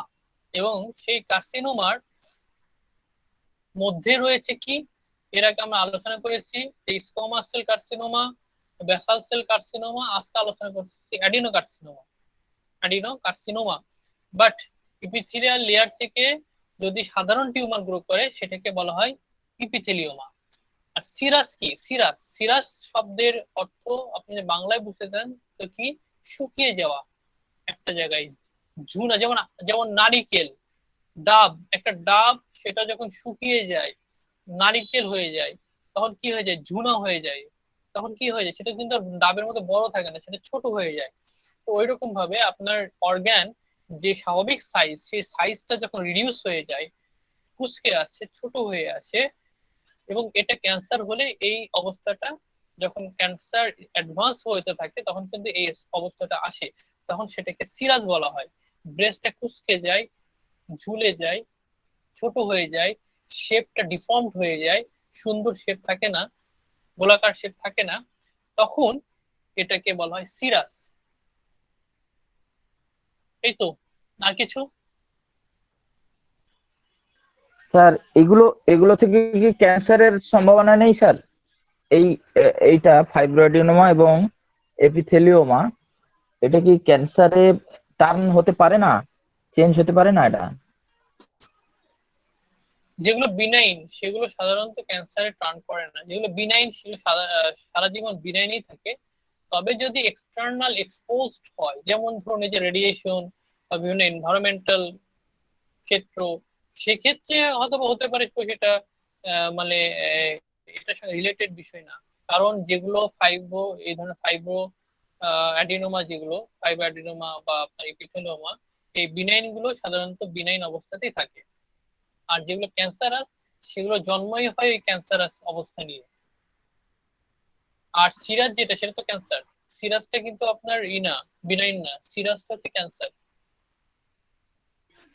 স্যার আর একটা ছোট্ট প্রশ্ন, যে জি নিপল গুলো চেঞ্জ হচ্ছে, নিপলের কালার, এবারে অনেক সময় দেখা যায় যে যেটা স্বাভাবিক আমাদের মানে রোজি হিউ বা রেড হিউ থাকার কথা ছোট থেকে, ছোট বাচ্চা থেকেও দেখা যাচ্ছে কালো ভাব বা একটা চেঞ্জ, ডিসকালারেশন হয়। সেটা কি ব্যাপারটা, একটু যদি কোনো প্যাথোলজি কিছু আছে কিনা আমাদের জানা নেই, আপনার কাছে একটু জানতে চাইছি স্যার। রোজি হিউ আসলে এটা নির্ভর করে আপনার তার স্কিন কালার উপর ভিত্তি করে। সব ক্ষেত্রে যে ওইরকম আপনি স্পষ্ট ভাবে রোজি হিউ বুঝতে পারবেন তা কিন্তু নয়। হ্যাঁ, এক যার স্কিন ডার্ক, স্কিন কালো বা শ্যামবর্ণ, তাদের কিন্তু আপনি রোজি হিউ ওইভাবে পাবেন না। হ্যাঁ, তো বিষয়টা হচ্ছে যে চেঞ্জটা কি হচ্ছে, মানে স্বাভাবিক অবস্থা থেকে কি চেঞ্জ হলো। যদি একটা জায়গায় ইনফ্লামেটেড হয়ে যায়, প্রদাহিত হয়ে যায়, সেটা কিন্তু আমরা বুঝতে পারি যে তার এই স্বাভাবিক কালার স্কিনের সেখান থেকে এই জায়গাটা চেঞ্জ হয়ে গেছে। আশেপাশের যে স্কিনের কালার আছে সেটার সাথে আপনি কম্পেয়ার করে দেখবেন যে ওখানকার স্কিন কালারটা সেখান থেকে চেঞ্জ হয়েছে কিনা। হ্যাঁ, আর স্কিনের ডার্কনেস চেঞ্জ হলে বা কালার চেঞ্জ হলেই যে সেটা ক্যান্সার আছে এমন কিন্তু না। এটা কিন্তু আসলে ভুল ব্যাপার। অ্যাজ এ হোল আমাদের বিষয়টা বিবেচনা করে আনতে হবে এবং আমাদের কিন্তু পরীক্ষা নিরীক্ষা দরকার আছে। বিভিন্ন কারণে স্কিনের কালার চেঞ্জ হতে পারে, অ্যালার্জি জনিত কারণে স্কিনের কালার কিন্তু চেঞ্জ হয়, অ্যালার্জি। হ্যাঁ, তো সেটা আমাদের বিবেচনায় আনতে হবে যে আসলে কেন কি জন্য কালারটা চেঞ্জ হচ্ছে। অনেকে খুব বেশি এক্সপোজড হয় সূর্যের আলো দ্বারা, সেক্ষেত্রে স্কিনের কালার চেঞ্জ হতে পারে। হ্যাঁ, আমাদের যে পার্টটা ঢাকা থাকে সেটা কিন্তু আপনার সূর্যের এক্সপোজ আসে না। তো সেক্ষেত্রে কিন্তু আমাদেরকে বুঝতে হবে যে কেন চেঞ্জ হচ্ছে। হ্যাঁ, ডাক্তার সুমাইয়া, আপনি কি যেন বলছিলেন? জি স্যার, যে আপনি প্রথম দিকে বললেন যে মেনোপজের টাইমটা যেটা, সেটা যদি 45 এর পরে হয় তাহলে ওইটা ব্রেস্ট ক্যান্সারের ঝুঁকি থাকে। স্যার এটা কি জন্য বুঝলাম না। না না, 45 এর পরে না, বলেছি যে সাধারণত 45 থেকে 50-র মধ্যে মেনোপজ হয়ে যায়। যদি এর চেয়েও আরো লেট স্টেজে হয়ে যায়, মানে ধরুন আপনার 55 পার হয়ে গেল, 55 পার হয়ে যাওয়ার পরে তারপরে তাদের মেনোপজ এসছে, এরকমের যদি হিস্ট্রি পাওয়া যায়, তবে সেই ক্ষেত্রে এটা কিন্তু ক্লিনিক্যালি দেখা গিয়েছে এদের এই ধরনের ব্রেস্ট ক্যান্সার হওয়ার সম্ভাবনাটা থাকে। এবং শুধু তাই না, যাদের খুব আর্লি, যাদের মিলস হয়েছে খুব আর্লি, এই যাদের খুব আর্লি মিলস হয়েছে তাদের ক্ষেত্রে ব্রেস্ট ক্যান্সার হওয়ার সম্ভাবনা থাকে। এটাও কিন্তু আপনার ক্লিনিক্যাল এক্সপিরিয়েন্স। এগুলো এগুলো কি কারণে, এই কারণগুলো কিন্তু আপনার এক্সক্লুড হয় নাই যে কেন কি জন্য হচ্ছে, বাট এগুলো ক্লিনিক্যালি ভেরিফাইড, এগুলো হিস্ট্রির মাধ্যমে পাওয়া গেছে এগুলো। জি স্যার, স্যার ধন্যবাদ। এর কারণ হিসেবে স্যার কোনো জেনেটিক অথবা কোনো হরমোনাল ব্যাপার থাকতে পারে কি স্যার? এই যে মেনার্কি এবং মেনোপজের ব্যাপারটা বললেন, আর্লি অ্যান্ড লেট, এই জেনেটিক যে ব্যাপার জিনিসটা রয়েছে সেটা সম্ভাবনা স্যার আপনার? যে যেমন রয়েছে যে ইনহেরিটেড জিন, কিছু জিন রয়েছে যেমন BRCA1, BRCA2, ইনহেরিটেড জিন। এই ধরনের জিন আমাদের দেশে পরীক্ষা এটা হয় কিনা আমি জানি না। এটা খুব উন্নত দেশে এই ধরনের জেনেটিক পরীক্ষা নিরীক্ষা হয়, যে এই ধরনের জিন যাদের রয়েছে তাদের ব্রেস্ট ক্যান্সার হওয়ার সম্ভাবনা আছে। এটা আলাদাভাবে এটা উল্লেখ আছে।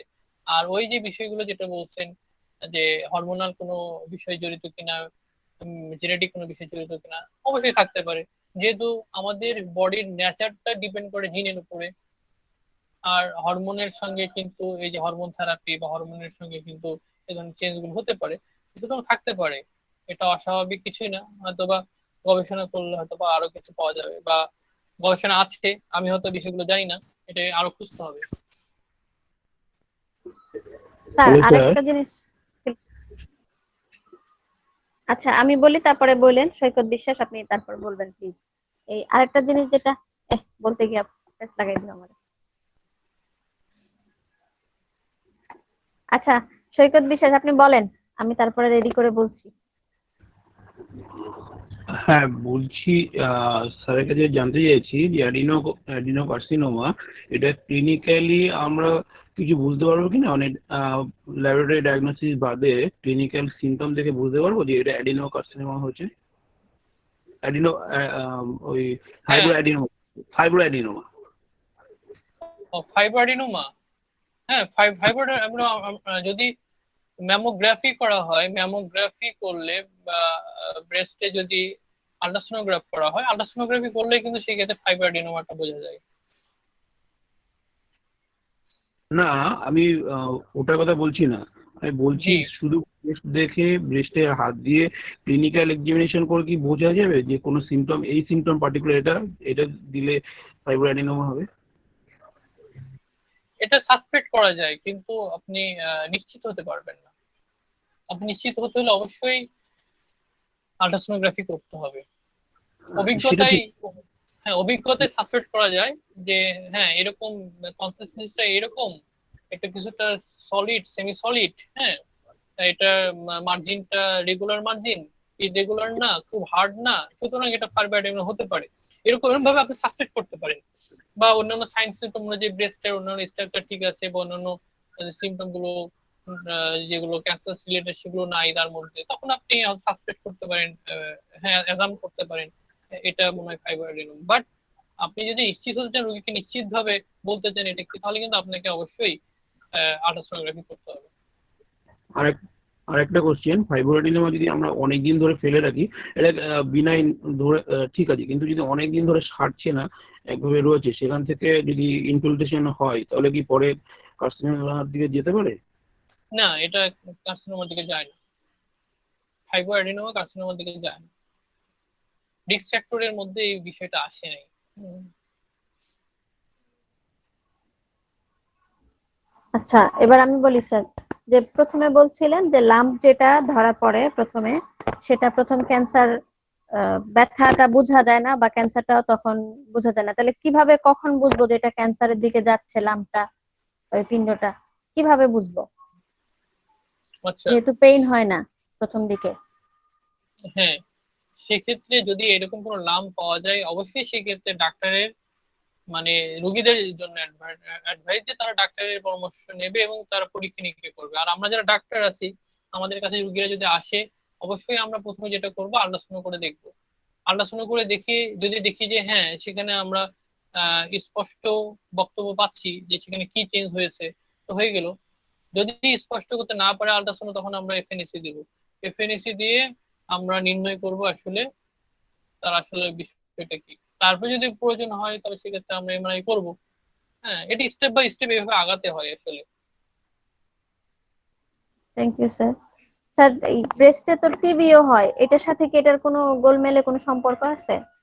না না না, টিবির সিমটম গুলো আসলে তো অন্যরকম। সেখানে আপনার জ্বর থাকবে, ট্রান্সমিশন থাকবে রাতের বেলা, অনেকদিন যাবত সে জ্বরে সাফার করবে, তার সঙ্গে তার ওয়েট লস হয়, তার মধ্যে একটা ইনফ্লামেটরি কন্ডিশনটা প্রচন্ড আকারে থাকে। তো সেক্ষেত্রে আপনি অনেক ডিফারেন্স আছে। হ্যাঁ ব্রেস্ট এই ক্যান্সারের ক্ষেত্রে কিন্তু আপনি উল্লেখযোগ্য যে ফেভার বা ওয়েট লস এই ধরনের খুব দ্রুততার সাথে, এটা কিন্তু উল্লেখযোগ্য নয়। হ্যাঁ, ওয়েট লস আছে ক্যান্সারের ক্ষেত্রে, ওয়েট লস আছে, কিন্তু তার সঙ্গে কিন্তু সেখানে কি থাকতে হবে, ওই ধরনের টিউমার থাকতে হবে। এবং ক্যান্সারের যে টিউমার গুলো সেগুলো কিন্তু হার্ট থাকে, কনসেন্ট্রেশনে হার্ট থাকে। আর আমার কাছে সাসপেক্ট হয় যে আমি বুঝতে পারতেছি না, তো এখন তো খুব ইজি, আমরা তো সিমটমের উপর শুধুমাত্র নির্ভর করতেছি না, আমরা খুব ইজিলি আমরা এমটি দিয়ে দিব, মল্টোস্টেট দিয়ে দিব আমরা, হ্যাঁ বিএফএনএসি দিয়ে দেবো, ব্লাডের সিবিসি দিয়ে দেবো। আমি যে ব্লাডের সিবিসি করলে দেখছি ইএসআর অনেক বেশি, এবং তার সঙ্গে মন্টোস্টেক্সে যে 10 মিলিমিটার বেশি হয়, তো সেক্ষেত্রে টিবি তো ডিটেক্টেড হয়ে যাবে। হ্যাঁ, আর ক্যান্সারের টেস্ট গুলো আছে, সিএ মার্কার আমরা দিব, সিএ 190.9 সেই মার্কারটা দিব। তারপরে আপনার এই ধরনের যে এফএনএসি এফএনএসি করলে বোঝা যায়।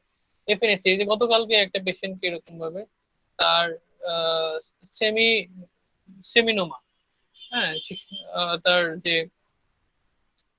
অন্ডকোষের সেমিনোমা, সেখানে টিউমার, এবং সেটা এফএনএসি করতে দেওয়া হয়েছে। দেওয়ার পরে সেখানে দেখা যাচ্ছে কি আপনার অ্যাডিনোকার্সিনোমা, তার টেস্টিসে সেখানে অ্যাডিনোকার্সিনোমা। এফএনএসি দিয়ে আমি নিশ্চিত হয়ে গেলাম। আরো যদি করতে হয়, সেখানে টমোগ্রাফি রয়েছে, পেট রয়েছে, এমআরআই রয়েছে, করা যাবে, অনেক টেস্ট আছে।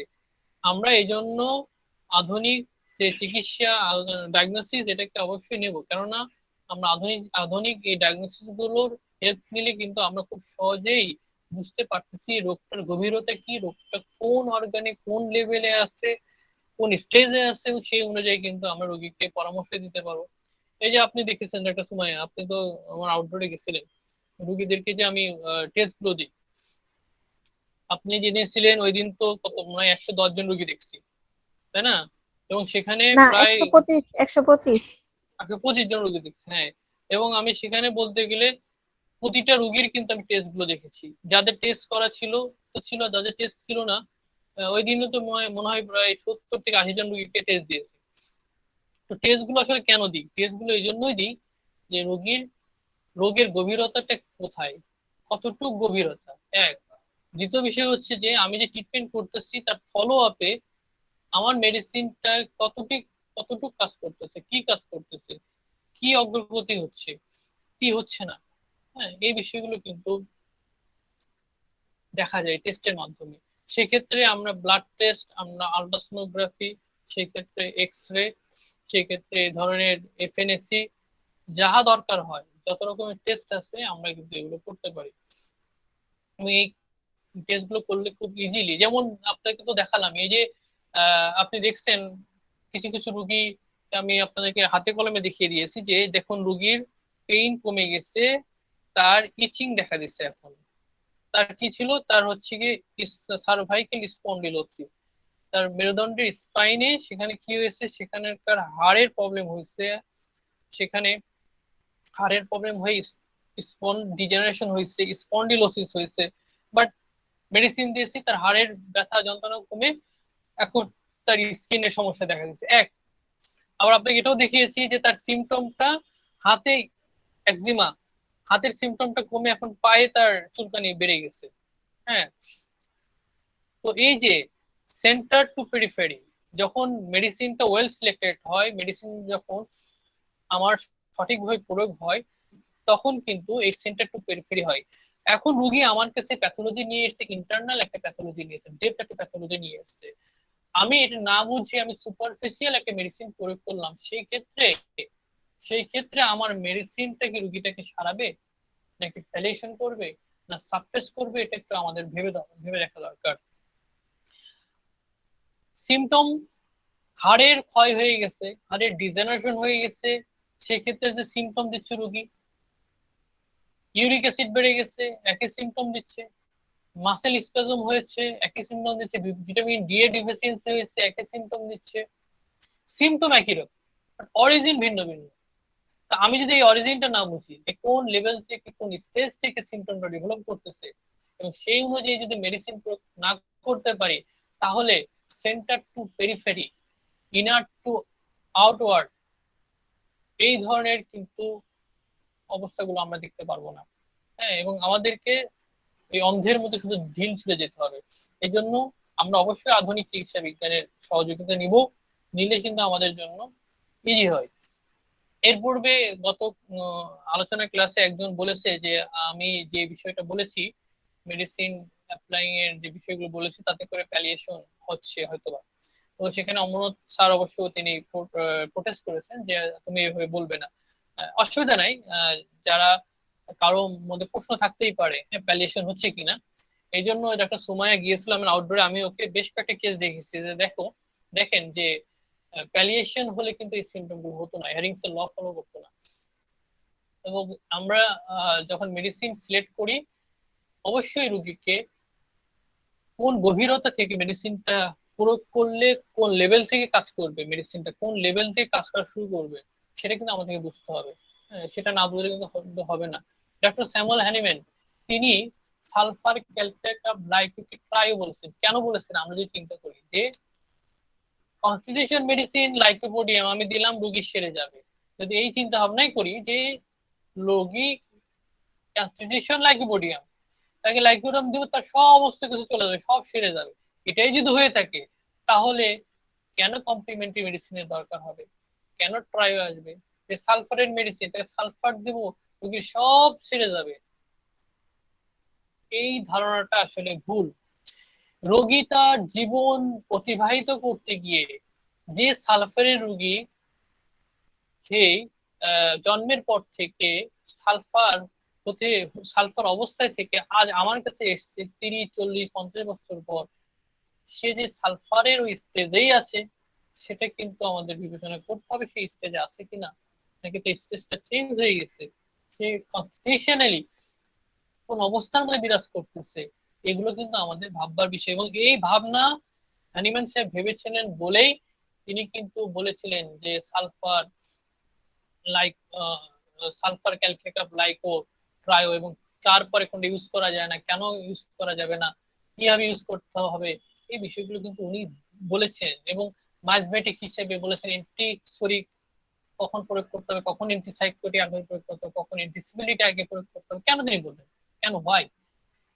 কারণ এটাই, সেই প্যাথোলজির ডেপনেসটা বুঝতে হবে, ডিজিজের ডেপনেসটা বুঝতে হবে। ডেপনেসটা বুঝে সেই অনুযায়ী মেডিসিন প্রয়োগ করলে তখন আমাদের সেন্টার টু পেরিফেরি আরোগ্যটা হবে। আমি আমার মেডিসিন এখন চাচ্ছে ডিপ ডেপ অর্গানে, আমি এখন কি করতেছি সুপারফিশিয়ালি প্রয়োগ করতেছি। আমার মেডিসিন চাচ্ছে এখন মেন্টাল স্টেটের উপর ভিত্তি করে, আমি এখন প্রয়োগ করতেছি অর্গানিক স্টেটে। আমার মেডিসিন চাচ্ছে অর্গানিক স্টেটের, আমি প্রয়োগ করতেছি যে মানে মেন্টাল অবস্থা খুঁজতেছি রোগীর মধ্যে। এগুলো করলে হবে না। আমাদেরকে ঠিক রোগী যেভাবে এসছে, নেচার যেভাবে প্রকাশ করতেছে, নেচার যেভাবে হেলথ চাচ্ছে, আমাদেরকে ঠিক ওই জিনিসটা বুঝতে হবে যে নেচার কি চাচ্ছে, নেচার আমাকে কোন লেভেল, কোন স্ট্রেস, কোন লেভেলটা চাচ্ছে যে আমাকে হেল্প করো। তুমি ফার্স্ট আমাকে এই লেভেল হেল্প করো, এই স্টেটে হেল্প করো, এখানে হেল্প করো। এখানে হেল্প করলে পরবর্তী বিষয়গুলো আমি শো করবো যে আমাকে কি করতে হবে। এই বিষয়গুলো কিন্তু আমাদেরকে বুঝতে হবে। এই বিষয়গুলো আমরা না বুঝলে কিন্তু হ্যারিং সাহেবের সে আরোগ্যের ল বা আরোগ্যের গতি আমরা বুঝবো না। মনে অনেক কথা বলে ফেললাম একটা সময়। ধন্যবাদ স্যার, যা বলছেন সবই তো যুক্তিসঙ্গত। আচ্ছা, আর কারো প্রশ্ন কি আছে? যদি থাকে করেন স্যারকে।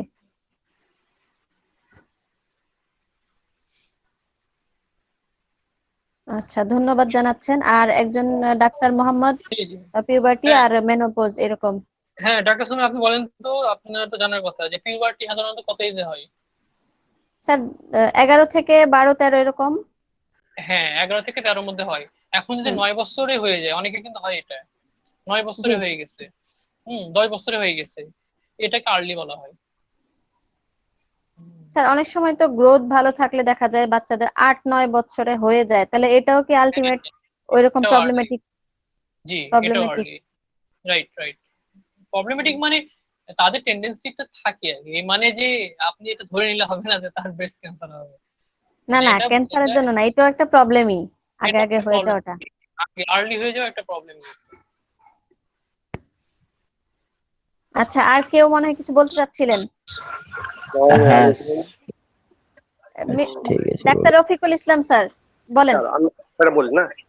আচ্ছা স্যার, আমি বলছিলাম স্যার যে মায়োজম, শরীর সিফিলিটিক সাইকোটিক মায়োজমের কারণে স্যার সিফিলিক মানে ক্যান্সার স্যার হয় স্যার। তো আমরা তো অনেক ক্ষেত্রে দেখি যে স্যার খাওয়ার কারণে হয়, যে এই চকলেট খেলে বা এই কি ধরনের খাবার খেলে অথবা কিছু রেডিয়েশন হলে ক্যান্সার হয় স্যার। এই ব্যাপারে স্যার কিছু বললে একটু স্যার উপকৃত হতাম। আচ্ছা আচ্ছা। আমার কথা স্যার বোঝা গেছে স্যার?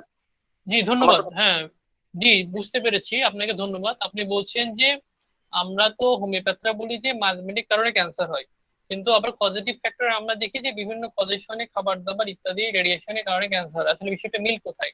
মিলটা রয়েছে, একটা হচ্ছে যে এক্সাইটিং কজ, একটা হচ্ছে বাইরের কারণ এক্সাইটিং কজ, একটা ইন্টারনাল কজ শরীরের ভিতরকার কারণ। কারণ যেমন ধরুন আমি এই শুধুমাত্র করোনা দ্বারা বুঝিয়ে দিই। করোনা সবাই আক্রান্ত হয় না। একজন ব্যক্তি অনেক রিকশাওয়ালা আছে, অনেক দিনমজুর আছে, বাইরে চলতেছে, রাফ অ্যান্ড টাফ চলতেছে, বাট সে করোনা আক্রান্ত হচ্ছে না, কিংবা সে আক্রান্ত হলো তার সাইন সিম্পটম গুলো প্রডিউস হচ্ছে না। তো আসলে বিষয়টা কি? বিষয়টা হচ্ছে যে সায়েন্সের ভাষায় বলতেছে একটা ভাইরাস একটা বডিতে আক্রান্ত করে রোগ তৈরি করার জন্য, সিমটম তৈরি করার জন্য কিছু বিষয় দায়ী। একটা হচ্ছে যে ওই ভাইরাসের আক্রমণ, পজিটিভ ফ্যাক্টর। আর একটা হচ্ছে গিয়ে বডি তার প্রতি রেসপন্স। একটা এনভায়রনমেন্টাল ফ্যাক্টর, একটা হচ্ছে বডি ফ্যাক্টর। এই দুইটা যখন কানেক্ট করবে, সমন্বয় হবে, তখনই বডিতে সিমটম প্রডিউস করবে। এটা হচ্ছে ইমিউনিটির খেলা। তো ঠিক একই ভাবে দেখুন, স্মোকিং অনেকেই করতেছে, সবার তো আর ক্যান্সার হচ্ছে না। আবার অনেকে স্মোকিং করতেছে না কিন্তু লাংস ক্যান্সার হচ্ছে। তার কারণ কি? স্মোকিং, স্মোকিং এর দ্বারা প্রতি বছর বহু লোক ক্যান্সার আক্রান্ত হয়ে মারা যাচ্ছে। আবার অনেক লোক 60-70 বছর যাবত সে স্মোকিং করেও সে ক্যান্সার আক্রান্ত হচ্ছে না। এটা হচ্ছে আপনার বডি ইন্টারনাল কজ এবং এক্সটার্নাল কজের সমন্বয় করতে হবে। তো মায়াজম হচ্ছে সেই বিষয় যেটা আমাদের ইন্টারনাল কজ, আমাদের ইন্টারনাল কজের জন্য দায়ী। আর এক্সটার্নাল কজ হিসেবে তখন যে রেডিয়েশন, খাবার দাবার, ফুড হ্যাবিট, হ্যাজার্ড, এই বিষয়গুলো। আমি মনে হয় বিষয়টা ক্লিয়ার করতে পেরেছি যে এই দুটা কজ যখন একত্রিত হয়, একে অন্যের সঙ্গে কানেক্ট করে, তখন কি হয়, তখন ডিজিজ অবস্থাটা তৈরি হয়। জি, আর কিছু? স্যার আর একটা প্রশ্ন করা যাবে স্যার? জি, মানিকলাল মন্ডল বলছি স্যার। ধরুন স্যার, আমি একটা পেশেন্ট ধরুন দেখলাম সিমটমস গুলো নিয়ে, একটা কনস্টিটিউশন মেডিসিন ধরুন এলো, ট্রামিউর, ক্যালকেরিয়া, ফাইটোলকা, যে কোনো একটা মেডিসিন এলো। এবার কিছু তার মধ্যেও হয়তো ওই ক্যান্সারটাকে, ওই লোকাল সিমটমসটাকে কভার করতে পারে বা কাছাকাছি, বা ওই গ্ল্যান্ডের উপরে হয়তো কাজ আছে কিছুটা মেডিসিনের, বা কোনো কারণে কম আছে। এইবারে আমার লোকাল সিমটমস বা কমপ্লেন্সে আমি দেখলাম যে ওইটার উপরে অন্য অন্য 2-3টে মেডিসিন আসছে। কিছু আমি প্যাথোলজিক্যাল সিমটমস বা ক্লিনিক্যাল সিমটমসে বুঝলাম যে ওই মেডিসিনটা আসছে। তখন আমাদের নীতি কি হবে? যে আমরা ওই ডিপ্যাক্টিং মেডিসিন গুলো, অ্যান্টিমায়াজমেটিক মেডিসিন গুলো চার্জ করব, না ওই লোকাল সিমটমস যেটা, সেইটা যেটা স্ট্রং দেখাচ্ছে সেইটার উপরে মেডিসিনটা প্রয়োগ করব? এই ব্যাপারে আরো যদি হ্যাঁ, অন্যান্য ধন্যবাদ। স্যারেদেরও মতামত জি, থাকে আমি জানতে আপনাকে, চাইছি সার্বিকভাবে। জি, অসংখ্য ধন্যবাদ। এখানে আপনাকে যে বিষয়টা ফার্স্ট দেখতে হবে, রোগের তীব্রতা, রোগের ধরনটা দেখতে হবে। যদি আপনি তার যে অর্গানিক সিমটম রয়েছে, ওই সিমটম অনুযায়ী রোগীর ব্যক্তিকেন্দ্রিক ওই কনস্টিটিউশনের সঙ্গে ওষুধটা মিলে যায়, এবং তার যে সিমটমের যে সিভিয়ারিটি রয়েছে তার সঙ্গেও পুরোপুরি মিলে যায়, তাহলে আপনি নিশ্চিতভাবে ওই মেডিসিনটা প্রয়োগ করবেন। আর যদি দেখেন যে তার যে কনস্টিটিউশনাল অবস্থা রয়েছে, সেই অবস্থার সাথে লোকাল যে সিমটম সিভিয়ারিটি রয়েছে সেটা মিলছে না, বরঞ্চ ওই লোকাল সিমটমটা আলাদা একটা ইন্ডিভিজুয়ালিটি তৈরি হয়ে আছে, তখন আপনাকে অবশ্যই সেটা প্রয়োগ করতে হবে। উদাহরণস্বরূপ আপনাকে বুঝাই দিচ্ছি। ধরুন একজন ব্যক্তি, সে ক্যালকুলেট কার্বের পেশেন্ট, বাট সে কিছুদিন যাবত ভাইরাল ইনফেকশনে আক্রান্ত হয়েছে। তার ভিতর সিমটম প্রডিউস হয়েছে, তার ড্রাইনেস এসছে, তার মধ্যে থার্স্ট, পিপাসা এসছে, তার মধ্যে গরম কাতরতা এসছে, তার মধ্যে অ্যাংজাইটি, ফিয়ার অফ পভার্টি এসছে। এখন এই রুগীটাকে আপনি কি ব্রায়োনে দিবেন না ক্যালকুলেট দিবেন? আপনি অবশ্যই তাকে ব্রায়ো দিবেন, যদিও তার ক্যালকুলেট কনস্টিটিউশনাল মেডিসিন। সুতরাং এগুলো নির্ভর করে রোগীর অবস্থার উপরে, রোগের তীব্রতার উপরে, তার উপর ভিত্তি করে কিন্তু এই বিষয়গুলো নির্ভর করে। এখন যদি এই ব্যক্তিটা, আরেকজন ব্যক্তি, সে এই সিমটম গুলো নিয়ে এসেছে, তার সঙ্গে তার কনস্টিটিউশনে ব্রায়োনিন, তখন কিন্তু আমার কোনো সমস্যা নেই। হ্যাঁ, তার কনস্টিটিউশনে ব্রাইনিয়া, রোগীর প্রেজেন্ট অবস্থাও ব্রাইনিয়া, কিংবা রোগীটা যে প্রেজেন্ট স্টেট নিয়ে আসছে সেটা ক্যালকুলেট করবে, রোগীর কনস্টিটিউশনও ক্যালকুলেট করবে, তখন আপনার কোনো চিন্তা নেই। বাট কিন্তু বাস্তবিক পক্ষে এটা কিন্তু পাওয়া যায় না। গাছের উপর আগাছা থাকে, গাছের সঙ্গে অনেক ডালপালা থাকে, এটা আমাদের বুঝতে হবে। তো সুতরাং যদি আগাছা থাকে, আগাছাকে আগে কাটতে হবে, আগাছাকে আগে দূর করতে হবে। যদি বেশি ঝোপঝাড় হয়ে যায়, বেশি ডালপালা হয়ে যায়, ওটাকে কাটতে হবে, রিডিউস করতে হবে। তারপরে কি করতে হবে? তারপর আমাদেরকে গোড়ায় আঘাত করতে হবে। তো এটা হচ্ছে ট্রিটমেন্টের আর্ট। ট্রিটমেন্টের এই আর্টটা আমাদেরকে বুঝতে হবে। সেটা নির্ভর করে রোগীর কন্ডিশনের উপরে, তার জটিলতার উপরে। এখানে sir Ashok Ashok sir Kumar Chatterjee sir প্রশ্ন করছেন মেলের টেস্টিসের ব্যাপারে, স্যার যেটা আর বলছিলেন একটু আগে, সেটা যদি আবার বলতেন। ম্যাডাম, এই এই প্রসঙ্গে আরেকটা কমপ্লিমেন্টারি কোশ্চেন ছোট্ট ছিল, সেটা হলে আমি আমার এটা শেষ হয়ে যাবে, যদি আচ্ছা আচ্ছা, পারমিশন ঠিক দেন আছে। আমি বলছি। জি। এটা কমপ্লিমেন্টারি কোশ্চেন হচ্ছে, স্যার যদি আমি লোকাল সিমটমস দিলাম, স্ট্রং সিমটমস পেয়ে প্যাথোলজিক্যাল সিমটমস, ওষুধ দিলাম, একটা ছোট্ট মেডিসিন ধরো এলো, দেওয়ার পরে দেখা যাবে ওই মেডিসিনটা অনেকের উপরে ওইভাবেই কাজ করে গেছে, কিন্তু কোনো পেশেন্টের কিছুটা কমলো না, অথবা ওই সিমটমসে অন্যান্যদের ক্ষেত্রে আমরা যেটা ভালো করেছি ওই পেশেন্টের কিন্তু মানে মিরাকেলি ওটা কমছে না। তখন আমাদের কি মায়োজমেটিক অ্যাঙ্গেল নিয়ে ভাবতে হবে, না আবার কোনো ওই ধরনের লোকাল সিমটমস এর উপরে আমি আবার বেশ করে কোনো মেডিসিন সার্চ করব? এখানে ভাবনার অনেকগুলো বিষয় আছে। এক হচ্ছে পোটেন্সিটা ঠিক আছে কিনা এটা দেখতে হবে। দ্বিতীয় হচ্ছে কি আরোগ্যের পথে মানে মেডিসিনটা কাজ করার পথে কোনো রকম বাধা কাজ করছে কিনা। যেমন ফুড হ্যাবিট, যেমন ধরুন আপনার সাপোজ সুগার কথাই বলি। সুগার রোগীদের আমি দেখছি যে যদি তারা এই যে চা, কফি, কাঁচা পেঁয়াজ এই ধরনের এই ধরনের খাবারগুলো খায়, তবে সেক্ষেত্রে সুগার ক্রিয়াটাকে বেশ ব্যাঘাত হয়। আমি এটা একটা সময়কে সেদিন দেখাইছি যে রোগীকে আমি থুজা প্রয়োগ করেছি, বেশ ভালো রেসপন্স হচ্ছিল, এরপরে আর রেসপন্স হচ্ছে না। তখন আমি চিন্তা করলাম যে কারণটা কি। আমি তাকে জিজ্ঞেস করলাম যে আপনি এরকম এ ধরনের কোনো খাবার খেয়েছিলেন, আপনি নিষেধ করছিলাম? তখন হেসে বলতেছে হ্যাঁ আমি আবার এগুলো খাওয়া শুরু করেছি। তো আরোগ্যের পথে বাধাটা আরো অনেক কারণে হতে পারে, মাঝমেটিক কারণে হতে পারে। হ্যাঁ, যে মাঝমেটিক কোনো ব্যারিয়ার রয়েছে তার মধ্যে, কিংবা ওই ডিজিজ যে কারণে তার মধ্যে তৈরি হয়েছে সেই কারণটা তার মধ্যে থেকে দূর হচ্ছে না, সেটা আপনি দূর করতে পারেন নাই। আপনার ওই প্যাথোলজি সম্পর্কে ধারণা নাই যে এই প্যাথোলজিটা কেন গ্রো করছে রোগীর মধ্যে। হ্যাঁ, তো এই বিভিন্ন কারণে হতে পারে। সুতরাং কারণটাকে আগে আপনাকে খুঁজে বের করতে হবে যে কি কারণে এটা হচ্ছে, কি কারণে মেডিসিনটা কাজ করছে না, সেটাকে খুঁজে বের করে সেই অনুযায়ী ব্যবস্থা নিতে হবে। সেক্ষেত্রে যদি কনস্টিটিউশনাল রিমেডির দরকার হয়, যদি ইন্টারকারেন্ট রিমেডি দরকার হয়, যদি মাঝে মেডিসিন দরকার হয়, বা সেক্ষেত্রে ম্যানেজমেন্টের দরকার হয়, কি কারণে কেন হচ্ছে না সেটা কিন্তু আপনাকে বের করতে হবে। তো তাহলেই কিন্তু আপনার সেই সেকেন্ড প্রেসক্রিপশনের সফলতাটা আসবে। Thank you sir. জি ধন্যবাদ। স্যার অশোক কুমার চ্যাটার্জি স্যার, এটা যদি আগে একটু টিপস দিতেন, টেস্টিস নিয়ে যে কথাটা বলছিলেন ওটা যদি আবার একবার রিপিট করতেন। ও না, এই রোগীটা প্রায় বহু বহু বছর যাবত সে পেইন ফিল করতেছিল, তার টেস্টিসে পেইন হচ্ছিল।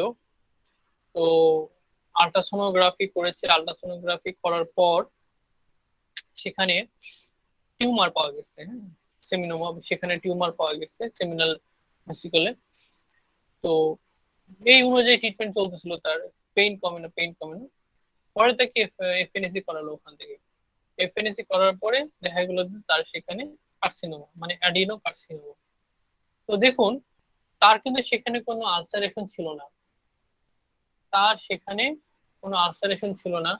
উল্লেখযোগ্য তার মধ্যে যে ওয়েট লস তাও ছিল না, তার অন্যান্য আনুষঙ্গিক লক্ষণ ছিল না। শুধু তার যেটা হচ্ছে যে পেইন, আর পেইন তার যাচ্ছিল না। যে দীর্ঘ সময় যাবত যে পেইনটা, কোনো একটা অর্গানের দীর্ঘ যাবত পেইন, তার কোনো অন্য কোনো কারণ নাই, অন্য কোনো কারণ খুঁজে পাওয়া যাচ্ছে না, এই ধরনের বিষয়গুলো কিন্তু আমাদেরকে বিবেচনায় আনতে হবে, এবং সেখানে যদি এফএনএসি করতে হয় আমাদের এফএনএসি করে দেখতে হবে।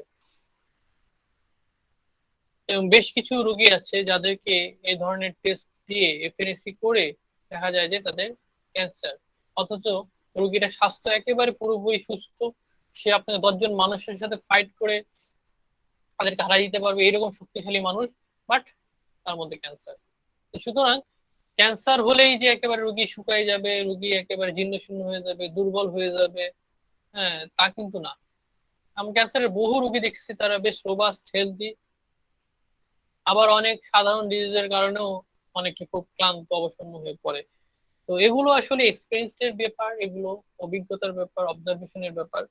হ্যাঁ এগুলো এই এই অবজারভেশনের কারণেই তো আপনার ডক্টরদের কি হয়, ডক্টরদের মানে দ্বারা মানুষ উপকৃত হওয়ার যে একটা বিষয় আসে, যে ডক্টরদের অভিজ্ঞতার বিষয়টা আসে, ডক্টরদের এখানে প্রজ্ঞা, অভিজ্ঞতা, এই বিষয়গুলো, অবজারভেশন, এই বিষয়গুলো মানুষ ভালো ডাক্তার খোঁজে। কেন খোঁজে যে কোথায় গেলে আমি সলিউশন পাবো, আমার প্রবলেমটা কি সলভ হচ্ছে না, দীর্ঘদিন যাবত ঘুরতেছি এ ডাক্তার সে ডাক্তার, এত বছর যাবত আমার প্রবলেম সলভ হচ্ছে না, কোথায় যাব, কি করব। কেন মানুষ খোঁজে? এই জন্যই তো খোঁজে, যাতে করে আপনি আপনার প্রজ্ঞা দ্বারা, আপনার মেধা দ্বারা আপনি সেটাকে খুঁজে বের করতে পারেন, তার প্রবলেম কি, এবং সলভ করতে পারেন। বিষয়টা বুঝতে পেরেছেন? জি স্যার। স্যার, মারিয়াম বেগম, উনি আপনার চেম্বারের ঠিকানা জানতে চাচ্ছেন, ফোন নাম্বার জানতে চাচ্ছেন। ও আচ্ছা, সাগর আপনি স্যার। আপনি দিয়ে দিন, আপনি এটাকে এসএমএস করে দিয়ে দিন। স্যার অনেকেই নাম্বার চায় আসলে, স্যারদের বিরক্ত করে অনেকেই, আমি যার কারণে নাম্বারটা দিই না স্যার। যদি আপনি আমাকে পারমিশন দেন তাহলে আমি সকলকে নাম্বারটা দিতে পারি। আচ্ছা ঠিক আছে, দিয়ে দিবেন। তবে মানে আমি অনেক বিজি থাকি, তো এই জন্য কেউ কল দেওয়ার হ্যাঁ আগে হ্যাঁ একটু মেসেজ করে নেবেন, তাহলে আমি টাইমটা বলে দিব যে এই টাইমে আপনি কল দিবেন। হুম। জি স্যার, আমি এই কারণে নাম্বার